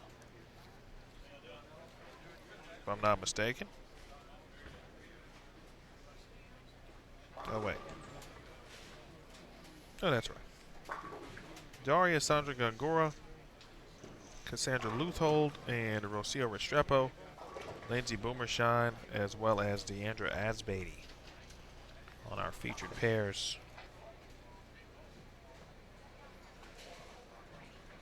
I've got my match play schedule, and I'm just kind of drawing lines through each game, folks, as we get on down to it. Good morning. Watching from Japan.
Standings after 32 games are available. Stephanie Johnson plus 925, 10-4 record. Kelly Kulick second, plus 787, 10-3 and 1. Danielle McEwen remains third. Excuse me. Danielle McEwen has moved to third, plus 686. D-Mac shot 214, got a win. Lindsey Boomershine has moved up to fourth at plus 638. And it is Jordan Richard going from 3rd to 5th. She has lost her last 3 matches. She is 5-9. But still a 91 pin cushion in front of 6th place. That is Maria Jose Rodriguez. Maria's been 6 for a little while, but she has won her last 4 matches.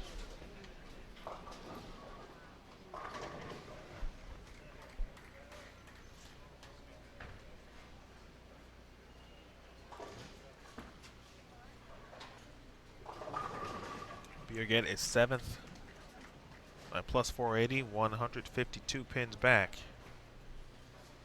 And it's starting to get a little bit more difficult. Missy Parkin, 174 pins back in 8th at plus 458. Sandra Gongora is 9th at plus 416, 216 pins back. Jody Golick, 10th at plus 403. She is 229 pins back.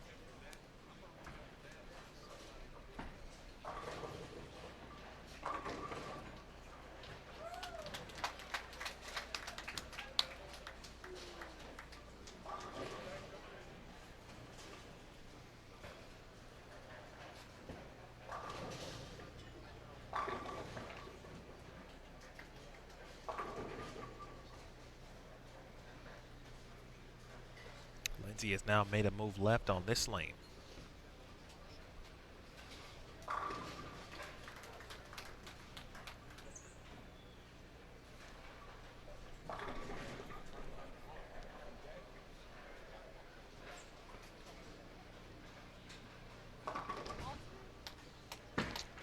Officially seen now Joe Ciccone. And what that means is it is TV time. When you see the TV crew, Dave Ryan has made his way to the area. Again, the live finals tomorrow evening, or evening, late afternoon, here in the Central Time, of course. 5 p.m. Eastern. Live finals, CBS Sports Network. Again, if you missed my announcement earlier, all day long, all day bowling. Tomorrow, the PWBA.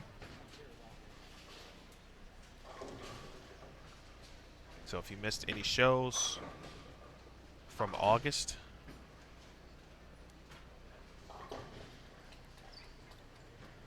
you'll get a chance to catch up beginning at 11 a.m. Eastern Time.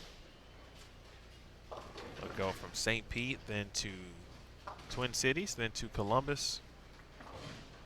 Big thanks to Pepsi, BowlerX.com, and Nationwide, the presenting sponsors for those events respectively.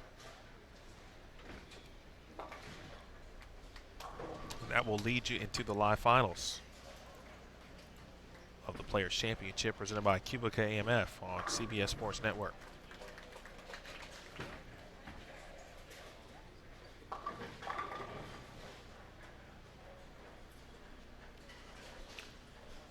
So a question in regards to what happens if Danielle wins. Aaron Smith did go over that a little bit, but the long story or the short story is if Danielle makes the title match here at the Players, if she makes the title match, finishes first or second, she will have a chance to win Player of the Year at the Tour Championship. She would still need help from Shannon O'Keefe. Shannon would then have to lose her her semifinal match. So that's the #1 seed. O'Keefe is seeded into the television finals at the Tour Championship.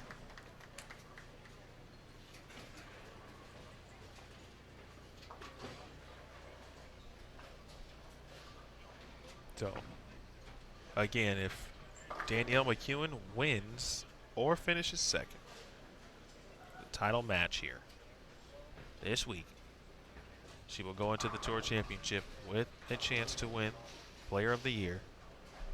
Shannon, being the #1 seed, would have to lose her semifinal match, the first one. Danielle would have to win. So those are some scenarios, or I guess the scenario. in regards to Player of the Year.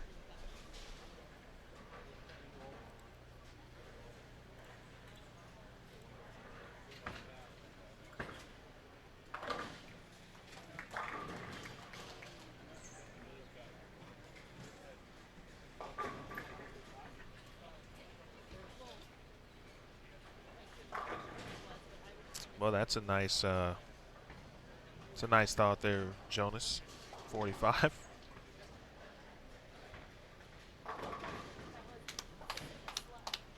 That'd be a very kind gesture.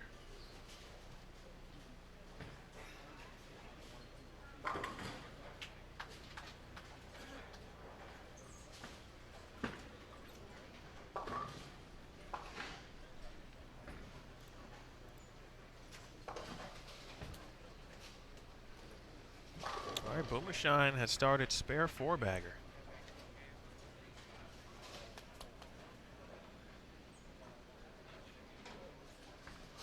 She mentioned Mike Devaney. Our story, we talked to her on, what's today? Yesterday, Thursday.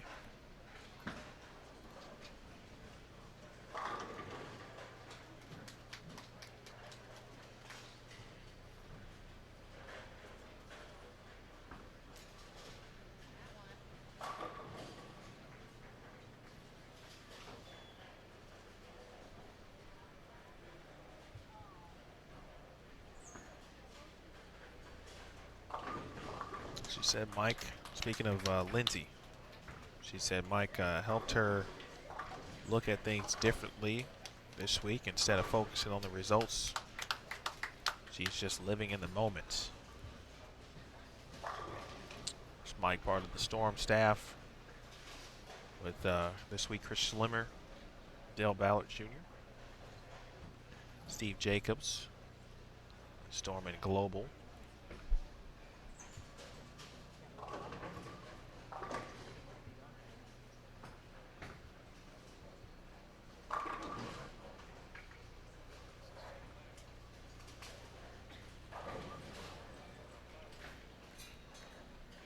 Here is Lindsay.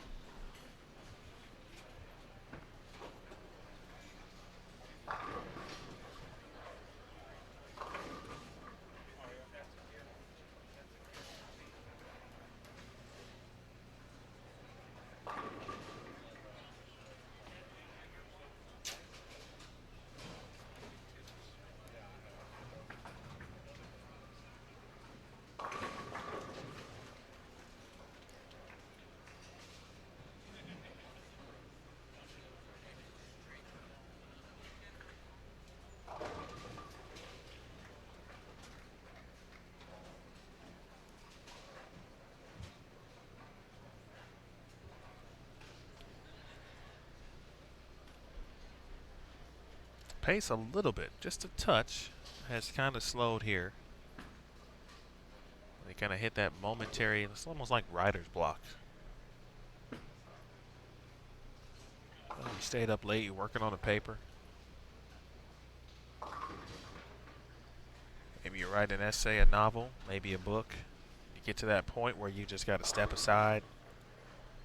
Sometimes it feels like that a little bit in long blocks. Of course, the bowlers aren't stepping aside, though. I feel that Kelly has really left some oddities today. She just left like a weak swish or six pin. Earlier, she left a 410 on what looked to be a very solid 1-3 hit. Nice shot there from Luthold. See Restrepo there struggling.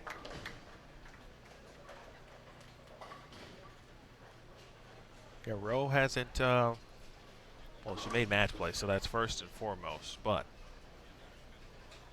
it just hasn't quite matched up, it looked like, this week.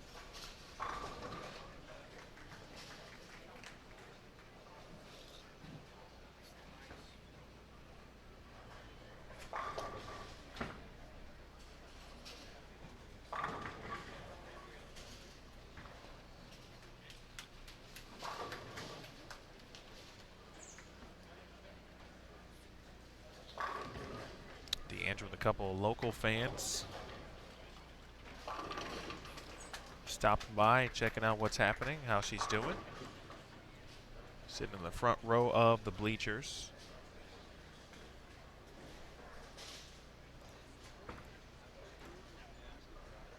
Here is Dee.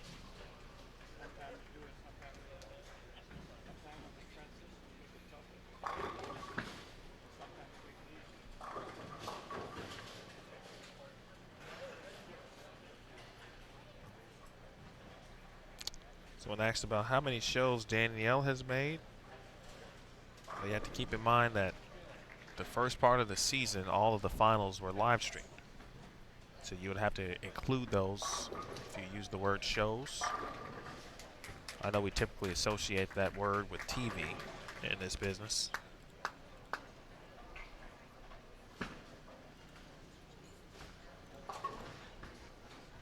So shows or stepladder finals appearances, for example, will include a win in Fountain, that would be 1, 2, third, that would be Women's Open, that would be 4th, excuse me.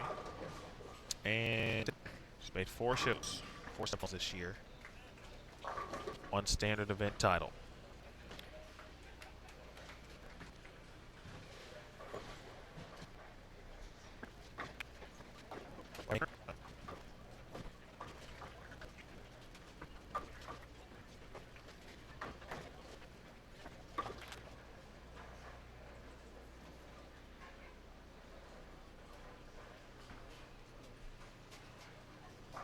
Well, we had a good run.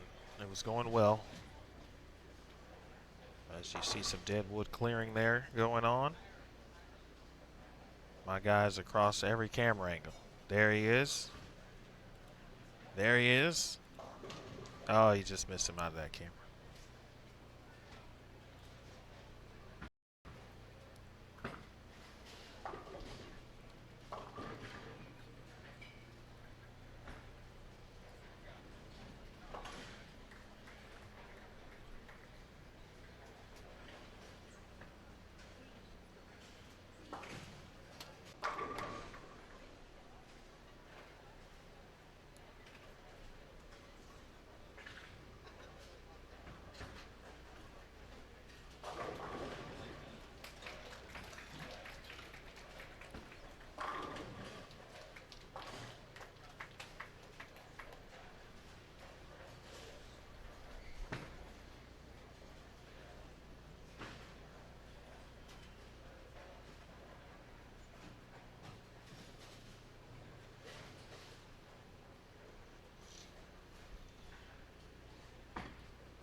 All right, a good time. Lady Shun is there.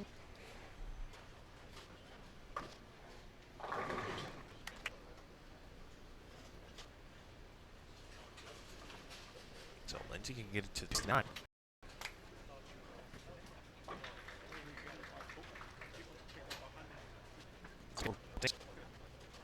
Yes.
All right, folks. No other words except apologize. With the help of the staff here at the center, trying to do everything possible. But well, Mama said there'd be days like this.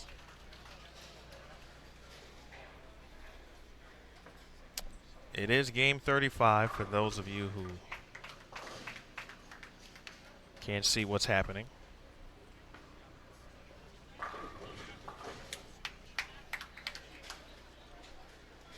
After 34 games, Stephanie Johnson is still in the lead at plus 990. Danielle McEwen has moved up to second. We did miss, and that's why I always show 7-10s. But Jordan Richard did make the 7-10. And of course, it wasn't on, so just going to add that to the list of things, but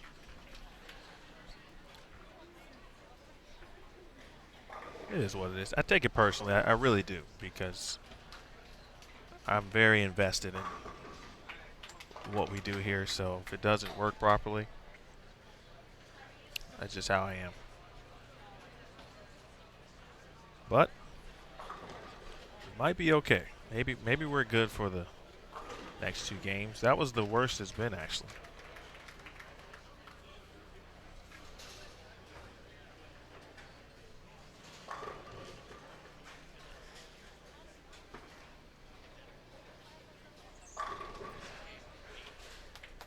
All right, so, and to be honest, I've got to catch up myself because I haven't been watching bowling for about a game. So Danielle McEwen is second. She's gone 225, 253. Kelly Kulik is third. Lindsay Boomershine is fourth.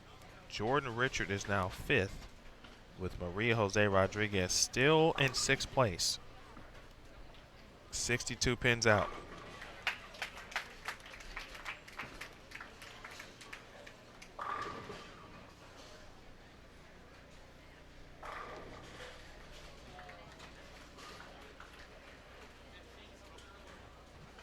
No, you guys are cool. It's no problem. And hey, listen, you got every right to want to see a quality stream. Absolutely.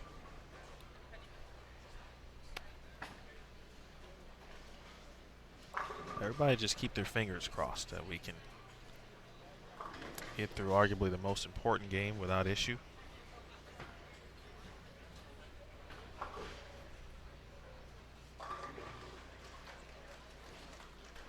So this is Cassandra Luthold.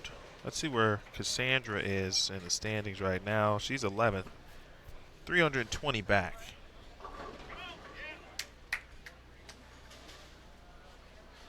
She can still get to 260. Right now, though, between Maria Jose Rodriguez and probably some outside chances for Birgit Poplar and Missy Parkin. Those three, of course Maria, seem to be the only folks who really have a chance here. And if Jordan Richard is able to make it, that will be 4 consecutive TV finals appearances. We've talked about that.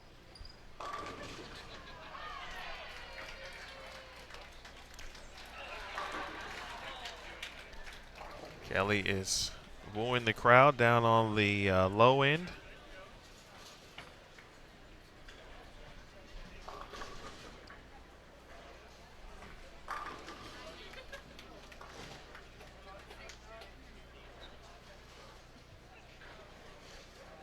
I will be here. I don't know if I'll be inside, though. That's actually the question.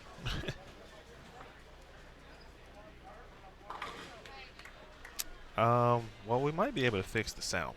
If it is behind, please let me know.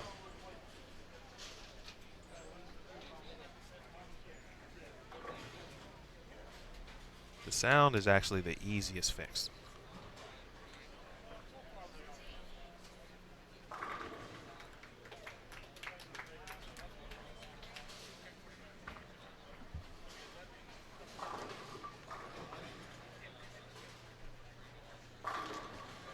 And there's one. There's an 8-pin.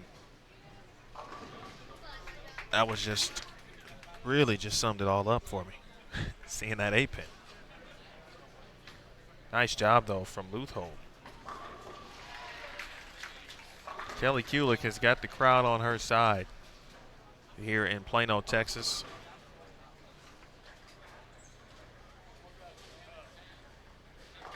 She battled too. She is still battling. She won three consecutive opens to start, and she can get to 217. Looking to strike out for that number.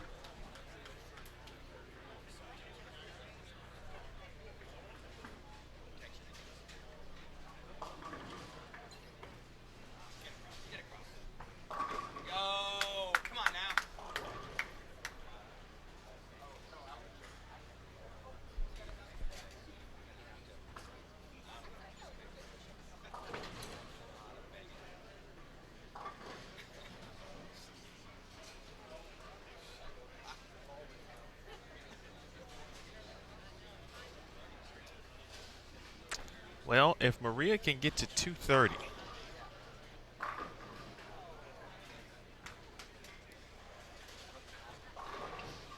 with Jordan Richard, I mean, she needs some help from Jordan, no question about it.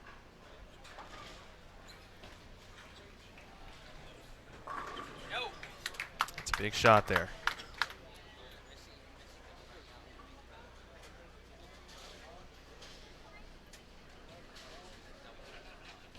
All right, if you guys say the sound is behind after this game, because we might as well wait at this point. I'll quickly kind of start and restart, I beg your pardon. Jordan Richard can shoot 235. She's got 175 in the 8th, strike in the 9th.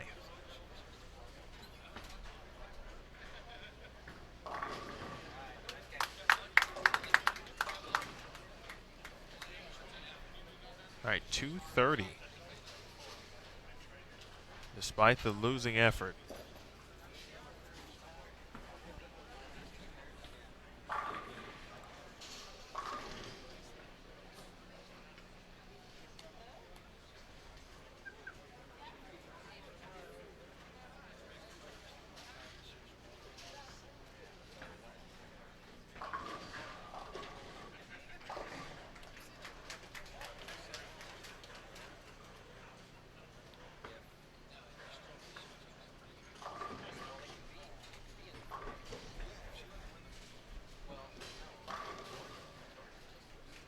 All right, D-Mac with a W. That's a big win for McEwen.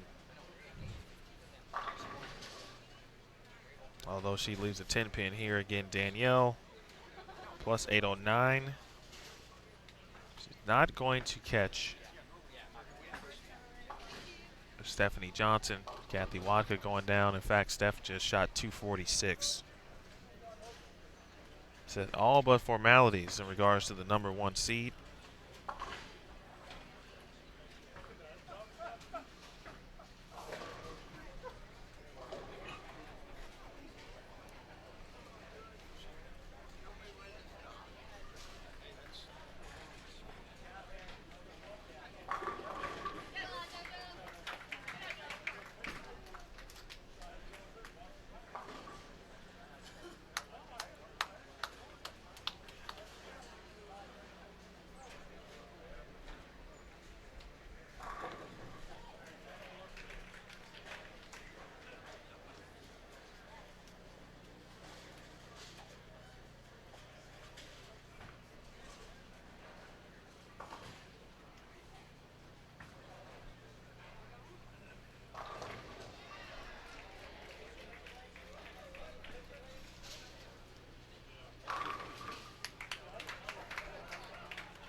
Final of Jordan Richard.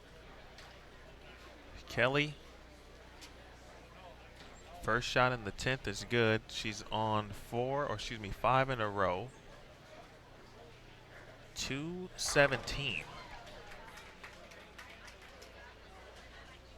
is her max score. She can still get there. And she's going to win the match as well. 235 for Richard. And a win. So that is 65 pins in addition to, or to Jordan's score, I beg your pardon. So unofficially right now,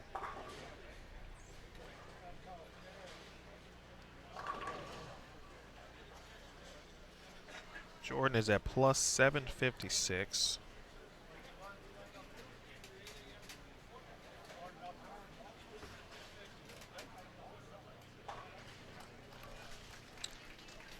Maria Jose Rodriguez at 659. It'd be a 97 pin difference. And there would be a lot that would need to take place to grab the lead, or excuse me, to grab fifth. And speaking of from Maria's perspective, the other news would be if we have any seeding changes. Kelly did pick up a win. She didn't shoot 217. Looks like 206 was the final number.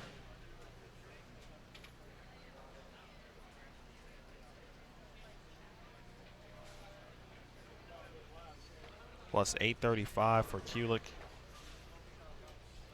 Kewen shot 211 with a victory. So they could still battle for the number 2 and number 3 seeds. Boomer Shine. Let's see, Lindsay finishing up her game over on 33 and 34.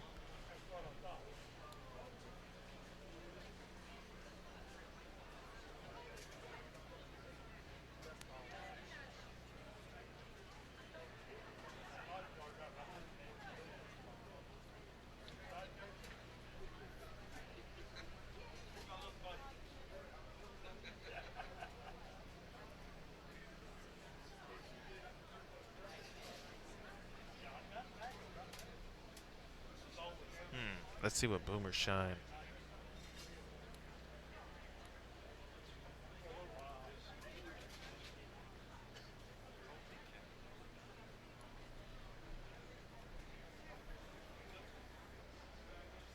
All right, ladies and gentlemen, that concludes our 17th game of match play. We're going to add up the score sheets and put them in order. We'll have one more game to go, position round. Give us a moment, we'll come back out and we'll announce. All right, position round is upcoming. We'll make our live television finals. We'll find out who. Our number 1 seed will start on lane 21 and we'll work our way to the right. Our number 1 seed will start on 21 and So we'll have the 1-2 match on 21, 22, 3 and 4. On 23, 24, we'll have Jordan Richard and Maria Jose Rodriguez, which should be 5th and 6th on 25 and 26.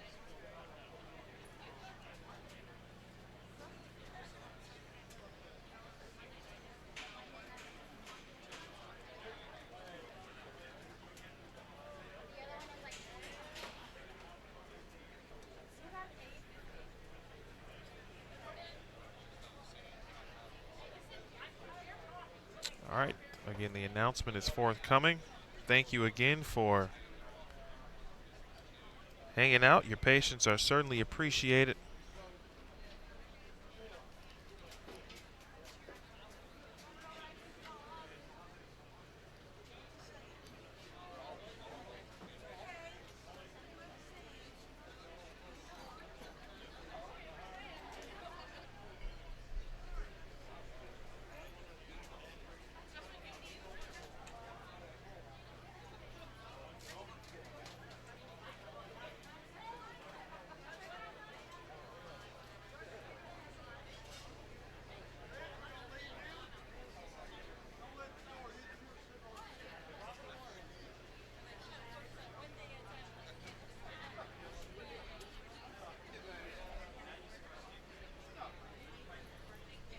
See Kelly Dell chatting as they make the walk.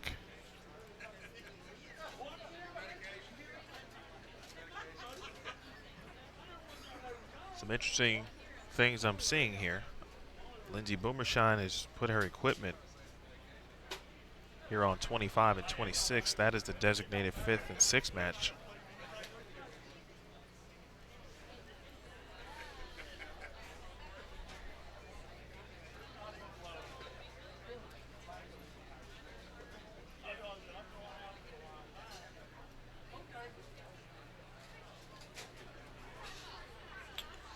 Folks, I'm not sure if we had some giveaways this week.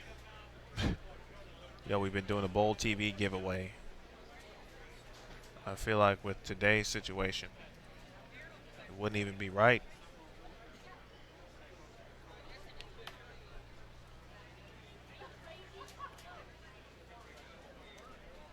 to not do one.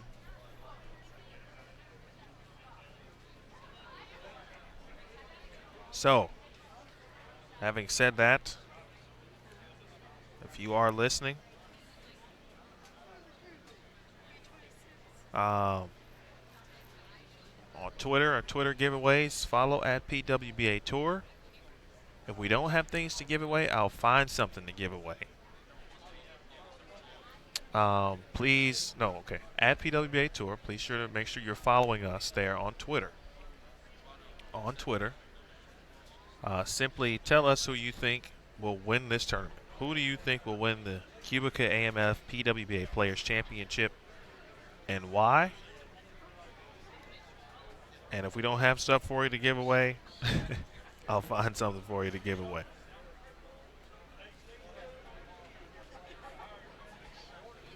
So, that would be our reward for getting us through some troubled times today.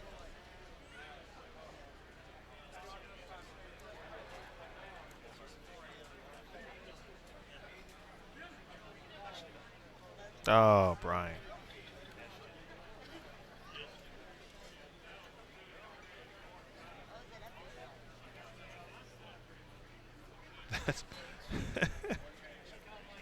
That's funny. That's a good point.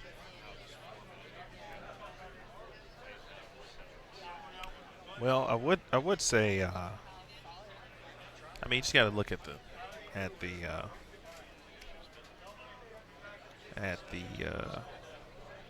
the standings. The top 5, the top 4 seem to be about set. But again, with not sure what Lindsay shot, but she put her stuff down on the pair with around 25-26.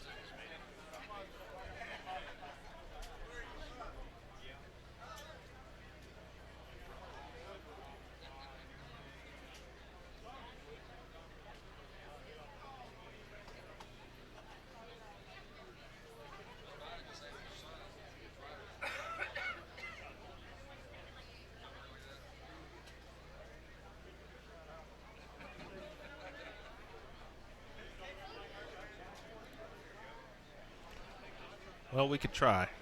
There's not much happening, though.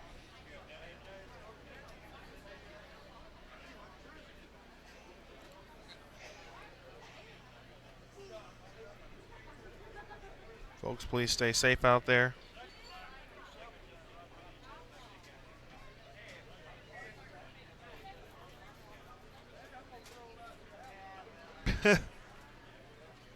James, I like your style, my man. I do.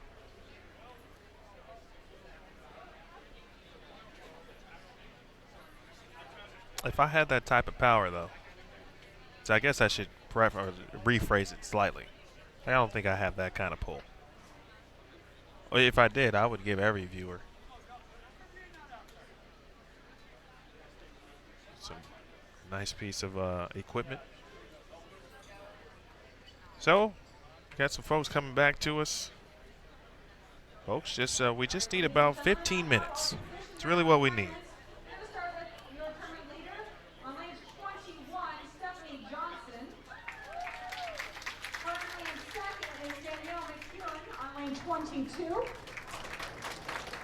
In third place, we have Kelly Kulick on lane 23 versus Jordan Richard on lane 24. Fifth place, Lindsay Boomershine on 25 versus Maria Rodriguez on lane 26. Maria is only 76 pins off of the show. In 7th, we have Birgit Perpler on lane 27 versus Missy Parkin on 28. In 9th, Jody Donald on 29 versus Sandra Gongora on lane 30. Tennille Milligan giving out the lane assignments. I believe it's Maria Jose Rodriguez and Lindsay Boomershine, which means Jordan Richard has made the move up, and she will bowl Kelly Kulick. Camila Alvarez. You guys are actually really giving some great ideas. It's kind of like that when they bid on certain things for like Mike and Mike, or although that show no longer exists, but they auction off spots in the some time in the studio and that kind of thing.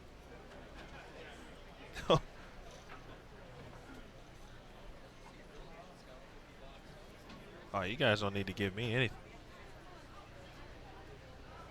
Your viewership is enough, and your patience as well this weekend. So that's all. That's all. If you want to send some letters, though, I'm all for that. If a letter happened to appear, or an email to the good folks at 621 All right, athletes, your lanes are now back on Six Flags Drive. warm-up. All right, get a few shots here in practice. Aaron Smith is going to join me. We're going to get through this position round, and we're going to get to some live finals tomorrow, and it'll be like nothing even happened today. Giddy up.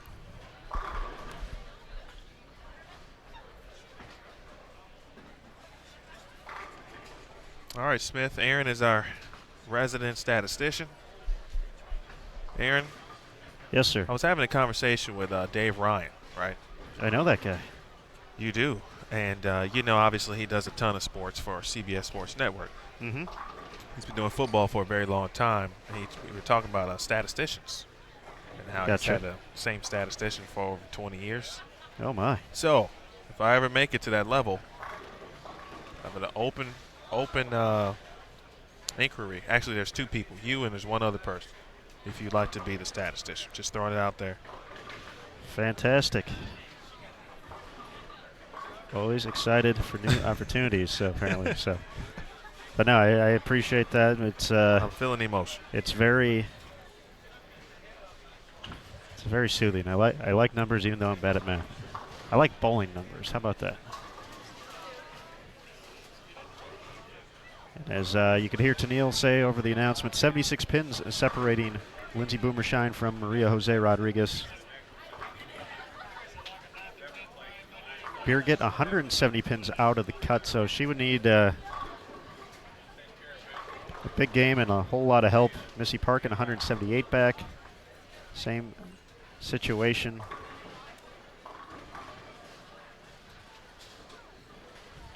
So for Jordan Richard and Lindsay Boomershine, you got to feel pretty good about the top three right now. Just a matter of whether Danielle or Kelly is 2 or 3. Jordan Richard's got 21 extra pins to play with heading into this. But can Lindsay Boomershine, after a roller coaster of emotions, I wouldn't say emotions, for us, just the up and down of her 2 days here at Plano Super Bowl has been taxing on us.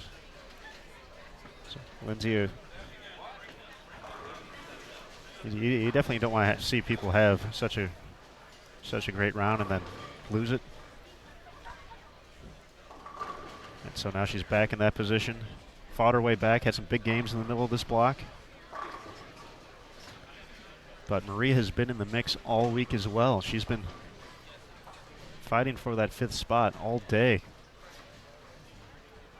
Can she put together one big game here at the end?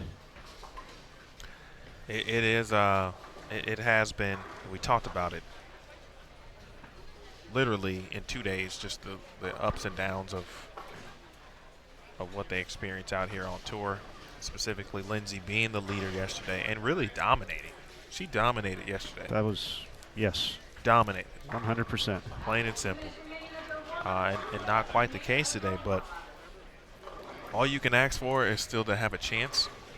And she has that, and she just got to go out and seize it. At the same time, Maria Jose Rodriguez is very hungry. She made the stepladder finals earlier this year. She finished second in Louisville. Bowled great in Louisville, too, on that stepladder finals. She almost ran the ladder. And if not for Erin McCarthy, quite honestly, who had the best look of everybody, she would have a title. But she has bowled great throughout, and she's been in 6 for most, if not all day today, most of it. Mm-hmm. She, too, what's our deficit, 76 pins? 76 pins.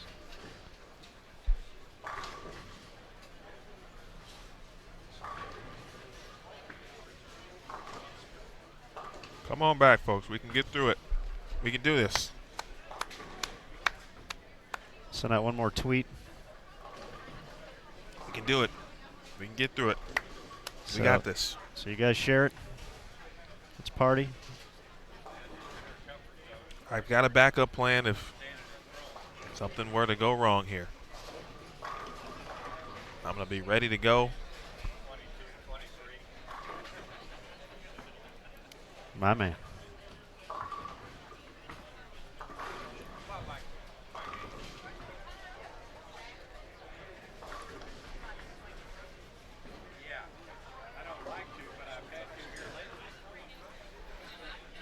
I really enjoy what I do.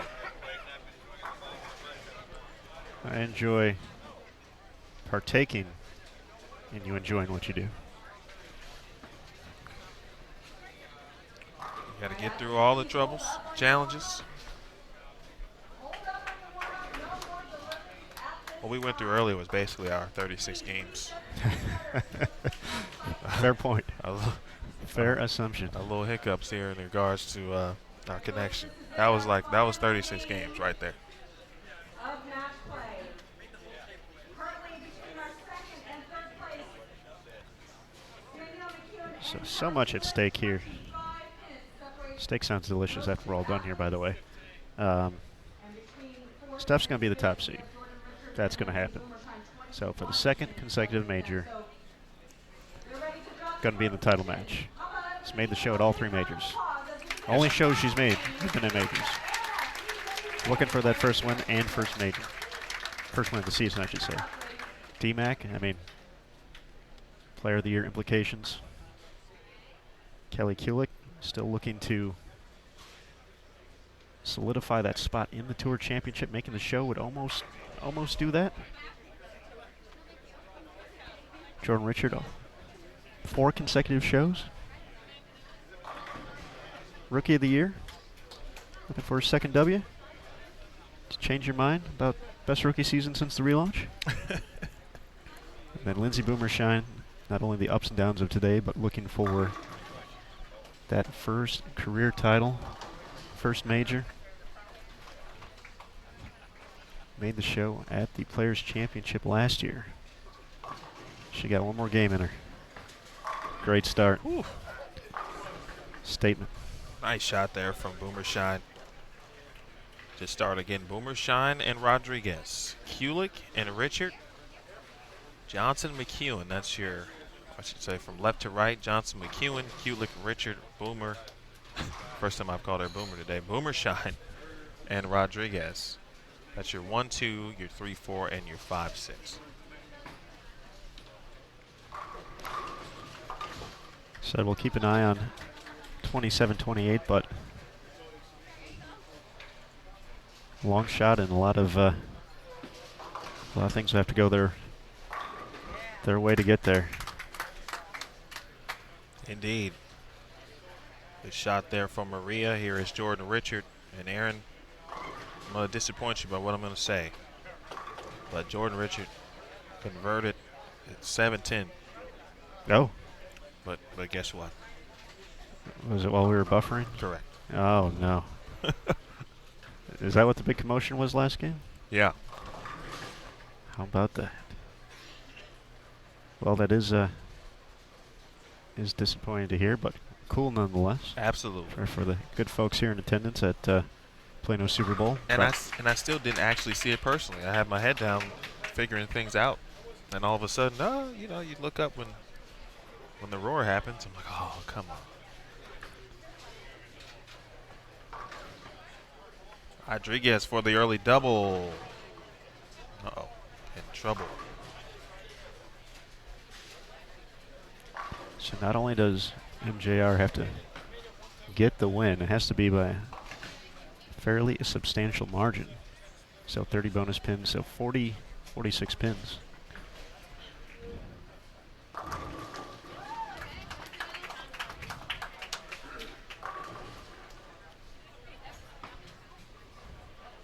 Go make a run at, oh, kept it on the lane, but.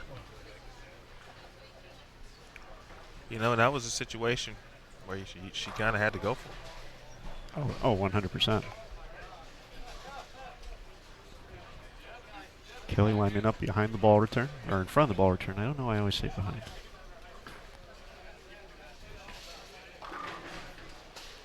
There's a tad right of 6th arrow in. So once again, probably enough distance between Kelly Kulik and Jordan Richard where it'd be tough for Jordan to move into the 3rd or potentially even the 2nd spot. She's 100 back of Danielle McEwen. But a trip to the semifinals, definitely on the line, McEwen and Kulik.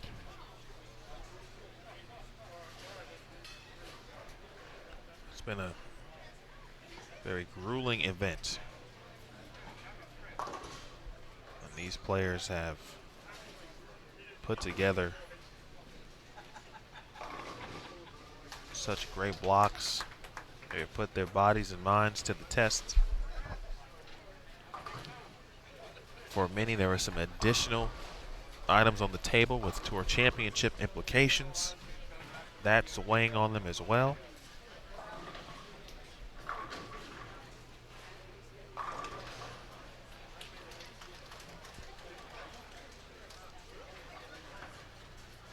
Umershine for 3 in a row. Good shot. Coming through when it counts.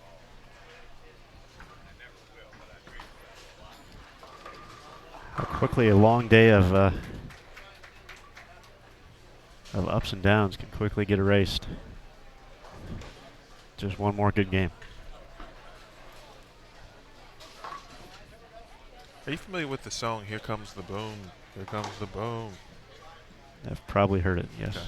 I always hope that Lindsay picks that song for a strike song in that sense. Rodriguez. 10 pin there for Maria. Let's check in over while we have a moment. Kulik with a 10 pin, but Stephanie Johnson and Danielle McEwen. Again, Steph has locked up the #1 seed.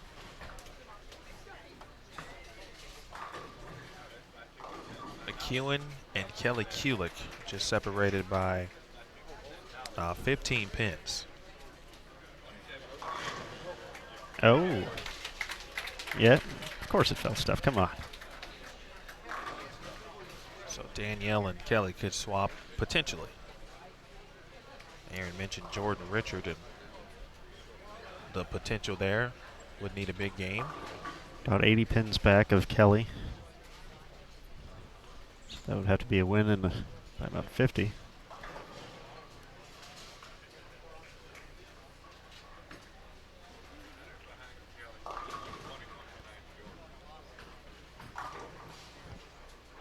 Danielle 3 8 counts so far.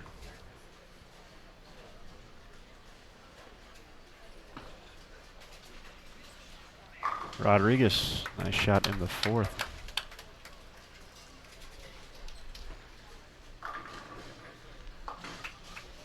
We talked about the tour championship implications. No matter what Maria does here, she's good. Her point total at this point will be favorable. Her and Missy both are going to be good.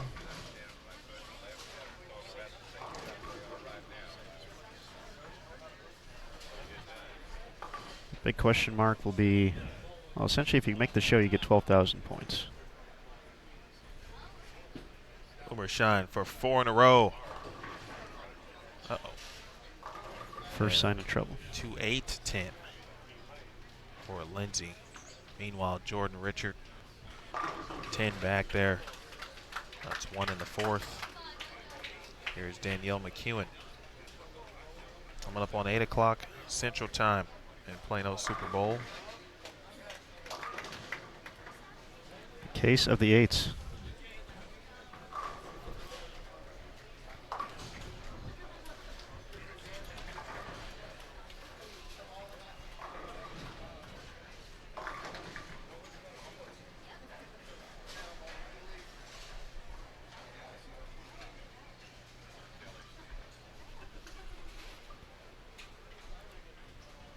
Kelly back on that right lane. And this time gets the trip 4. Well, at this time, Kelly Kulik looking pretty good for the CBS Sports Network televised finals, which would mean that you will not see her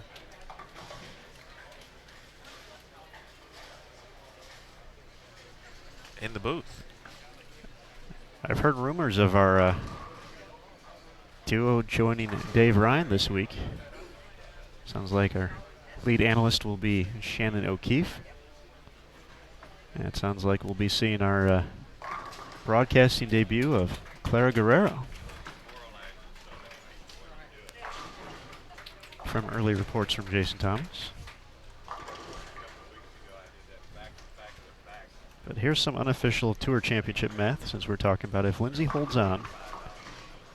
We're going to more or less assume she's going to be in the opening match. So this is, of course, all unofficial math. If she happened to finish 5th, she would receive 12,000 points, which would put her at 57,715,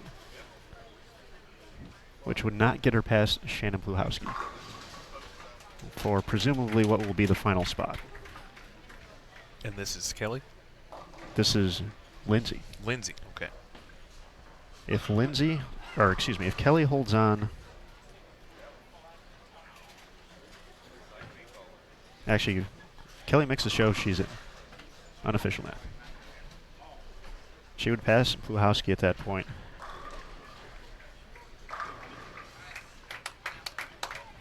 So even if Kelly and Boomershine would be the 2 players potentially on the show who haven't locked up their spots. So if either of them win, that doesn't necessarily affect anything. They would still get in from points or from the win, but Boomershine unofficially would have to win a game. At least finish 4th to get around Pluhowski. Wow. That's serious stuff right there. Like I said, we will definitely verify some of these numbers for obviously the implications on CBS Sports Network tomorrow, as Maria makes it 3 in a row. But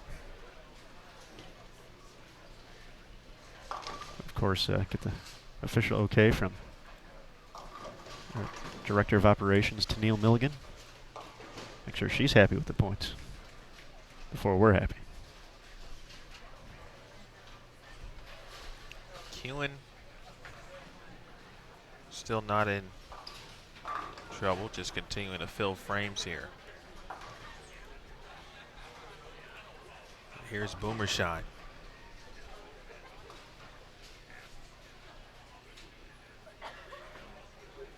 That's got a hook. It will. Oh, wow. From way downtown. Get on the horse ball. Right at the angle that I was looking at that. It looked like it was just sailing. Then just sailing, and then it reached the hook spot down lane. Pew.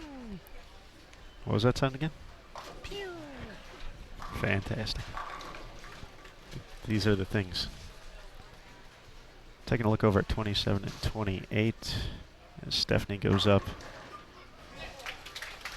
Makes it 4 in a row. the tournament leader. Missy Parkin has a max score of 280 this game against Birgit.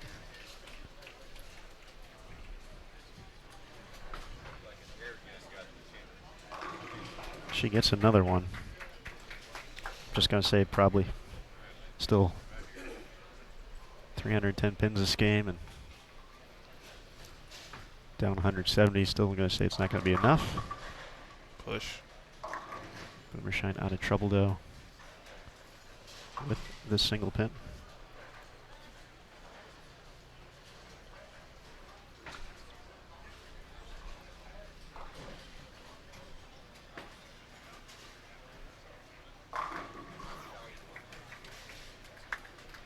Six arrow for Kelly Kulik. Talk about versatility.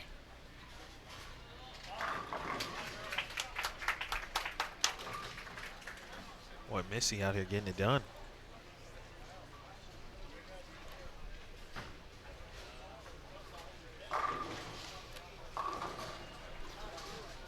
Let's look at that scenario just in case. Once again, don't think it will be.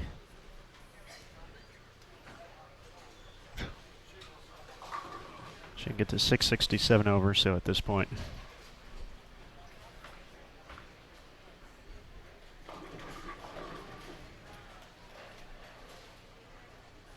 Positive thoughts, folks. Just think positive thoughts.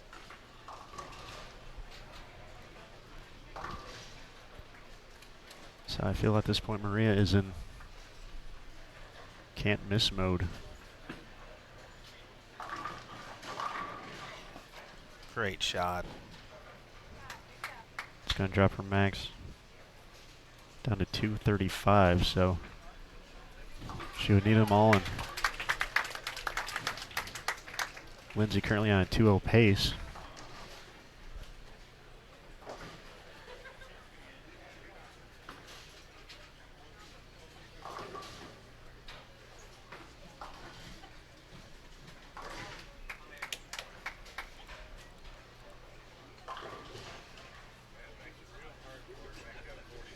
Wow, what a shot that was. That could have been the shot. At ring 10. I agree 100% with you there. That was doing what you needed to do.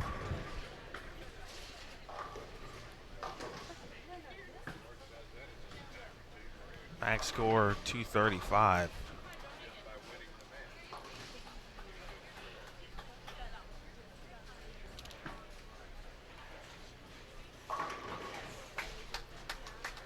Once again, you never know. She smiles there. Maybe gotten away with one, but that's our game sometimes. You throw it great and you ring a 10. You got away with one. It carries high flush. What a time! What a time.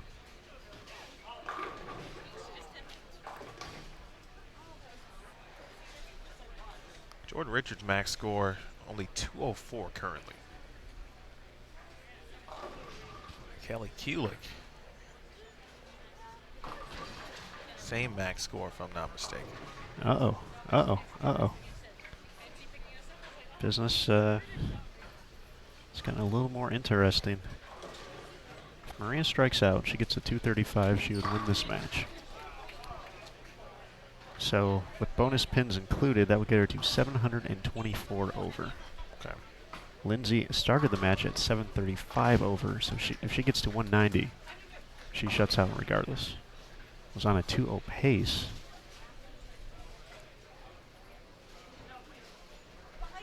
Now the 210 in the 8th. Takes the 1. Still can mark out. Good count. And shut out.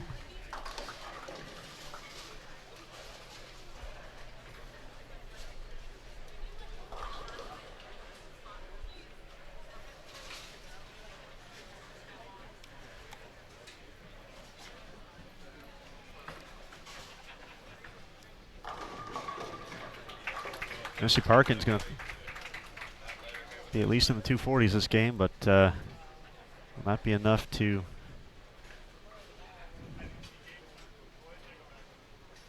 make up the difference. 9th frame, Boomershine. Will it hold line? 3-6-10. Doesn't lose any count after the open in the 8th.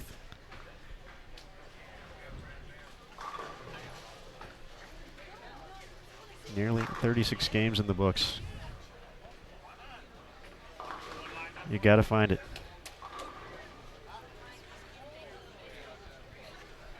Do you have it for 2 more frames? Great shot from Missy, far right of your screen. She's gonna be 250s now. Gonna collect the win. Nice job, Missy. She's been battling this year and talked about some of her finishes. Get them all. Oh, ho, ho, ho, ho, ho, ho, ho. Holy cow. Goodness gracious. Well, it's in the hands of Rodriguez to put all the pressure on Boomershine.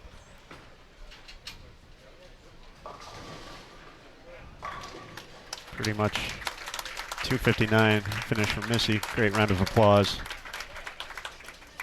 Great week. She will be moving on to Richmond. Big shot, Rodriguez. That's going to come up light. Drops the max to 215, and it's not going to be enough. Lindsay Boomershine.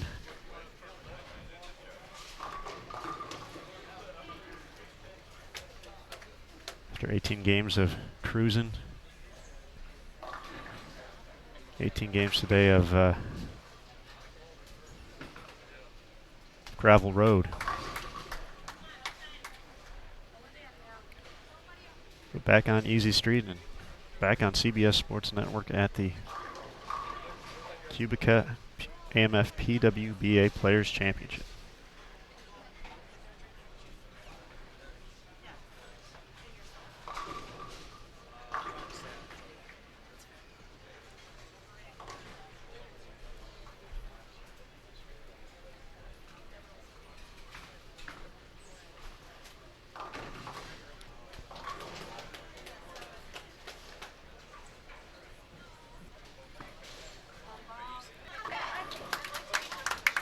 In so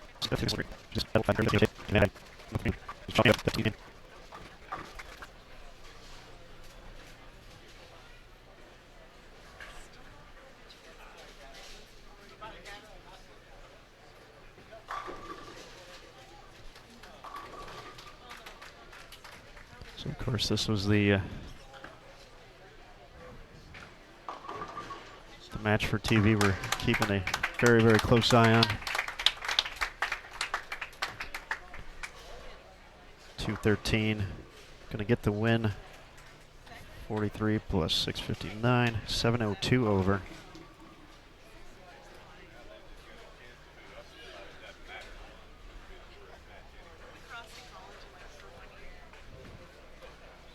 So Lindsay still officially needs a few pins just to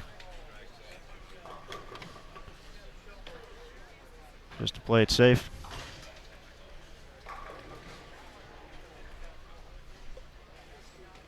Actually does need count here.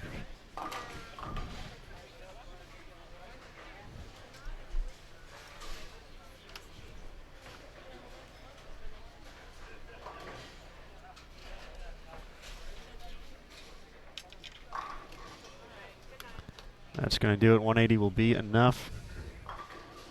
If she doesn't make.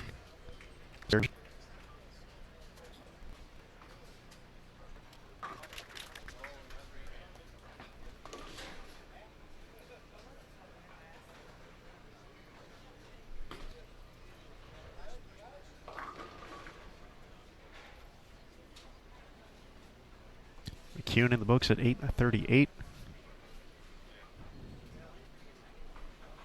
So she will not capture the win.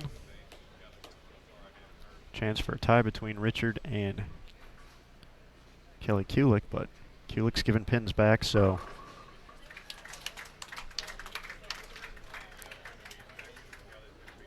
unofficially, Stephanie 1, Danielle McEwen 2, Kelly Kulik 3, Jordan Richard 4, and Lindsay Boomershine will be 5th.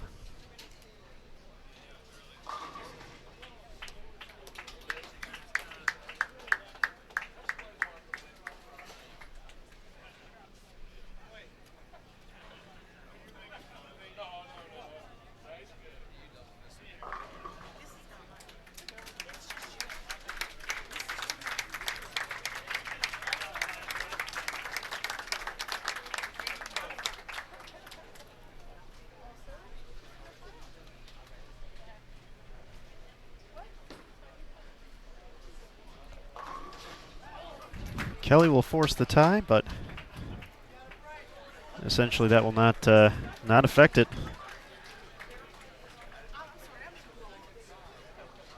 Order's going to stay the same as an enter. What a day. Nice job to Aaron Smith, Kelly Kulik. You can see the excitement level. We made it through. Congrats to every player who made it to this point. Boy, they earned it, and they earned way more. Maria is going to fall just a few pins shy.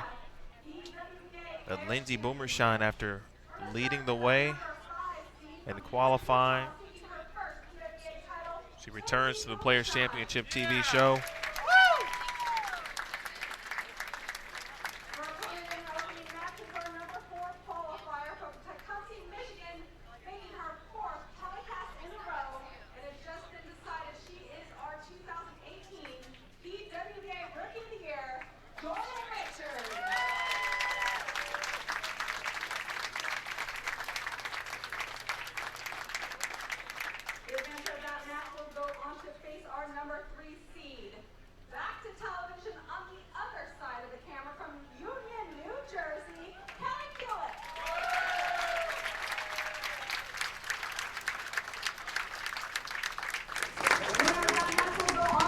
Our number 2 qualifier, all the way from Stony Point, New York, Danielle McEwen.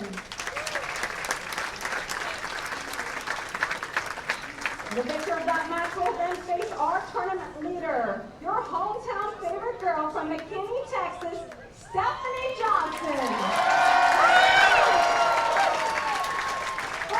These are your top 5 athletes for the CBS Live Sports TV Network Finals of the QubicaAMF Players Championship. How about one more big round of applause for these ladies? Woo! On behalf of Plano Super Bowl and the entire PWBA Tour, thank you all very much for coming out today, and we hope to see you tomorrow for the exciting conclusion of the QubicaAMF PWBA Players Championship. Seating will begin at 3 p.m. Live television at 4. Good night, everyone. Be safe, be good, and support your sport. All right, ladies and gentlemen, there was the announcement. Again, congratulations to Stephanie Johnson. Stephanie, the number 1 seed, Danielle McEwen, the number 2 seed, Kelly Kulik, back on TV and back in the stepladder finals for the first time this year. In 4th, Jordan Richard, the Rookie of the Year, confirmed, of course. And Lindsay Boomershine returns to TV and back on this very show she made last season. I want to thank everybody for the patience that you showed today. I will not forget. Want to thank everyone here at Plano Super Bowl. We did what we could. They did what they could to try to improve our internet connectivity. Want to thank all of our tournament staff. The Players Championship has completed. Final event of the season. In about just over 3 weeks, the PWBA Tour Championship from inside the Old Dominion building in Richmond Raceway, or at Richmond Raceway, excuse me. Still some spots to be determined. There is one player on the show who has not won a title yet this season. Actually, two, I beg your pardon. Kelly Kulick and Lindsey Boomersheim with the most to gain on tomorrow's TV show. So a lot to look forward to. Be sure to check us out on on Facebook Live tomorrow pre-show. We'll be on Facebook Live and Instagram Live, maybe even Twitter Live. Who knows? Again, congrats to Stephanie Johnson, #1 seed. Very familiar right here with the good folks in Plano Super Bowl. Lives down the way, lives nearby. Second seed is Danielle McEwen. A lot on the line for Danielle as well. If Danielle finishes at minimum second tomorrow, she will be in line for a spot in the Player of the Year race. And it'll come down to a halt at the Tour Championship. So a lot to look forward to, a lot on the line. Live TV finals, CBS Sports Network, August 25th. That is tomorrow, Saturday, 5 p.m. Eastern, 4 p.m. Central. And then lastly, we've got bowling all day on CBS Sports Network, beginning at 11 a.m. Eastern Time with the St. Petersburg Clearwater Open presented by Pepsi. That will follow by the BowlerX.com Twin Cities Open. And then after that, we'll have our show. Live TV finals here, CBS Sports Network, QubicaAMF Players Championship. We'll also have a Columbus show in there. It actually might be before that. Nonetheless, just watch the PWBA all day on CBS Sports Network. Thanks again, everybody, for your patience today. I want to thank Aaron Smith. Great work this week. Ron, we'll see him at the Tour Championship. Looking forward to it. Missy Parkin, someone asked about. She had a great win. And Missy has solidified her spot at this point. It was all unofficial, but looks to have solidified her spot at the Tour Championship. All right, folks, I will see you in Richmond. That's the next time you'll hear from me. So for everyone involved, for Aaron Smith, Jason Thomas, tournament staff and crew, I'm Emil Williams Jr. We'll see you next time in Richmond. I'm looking forward to it. This has been a presentation of the QubicaAMF PWBA Players Championship here on Bowl TV.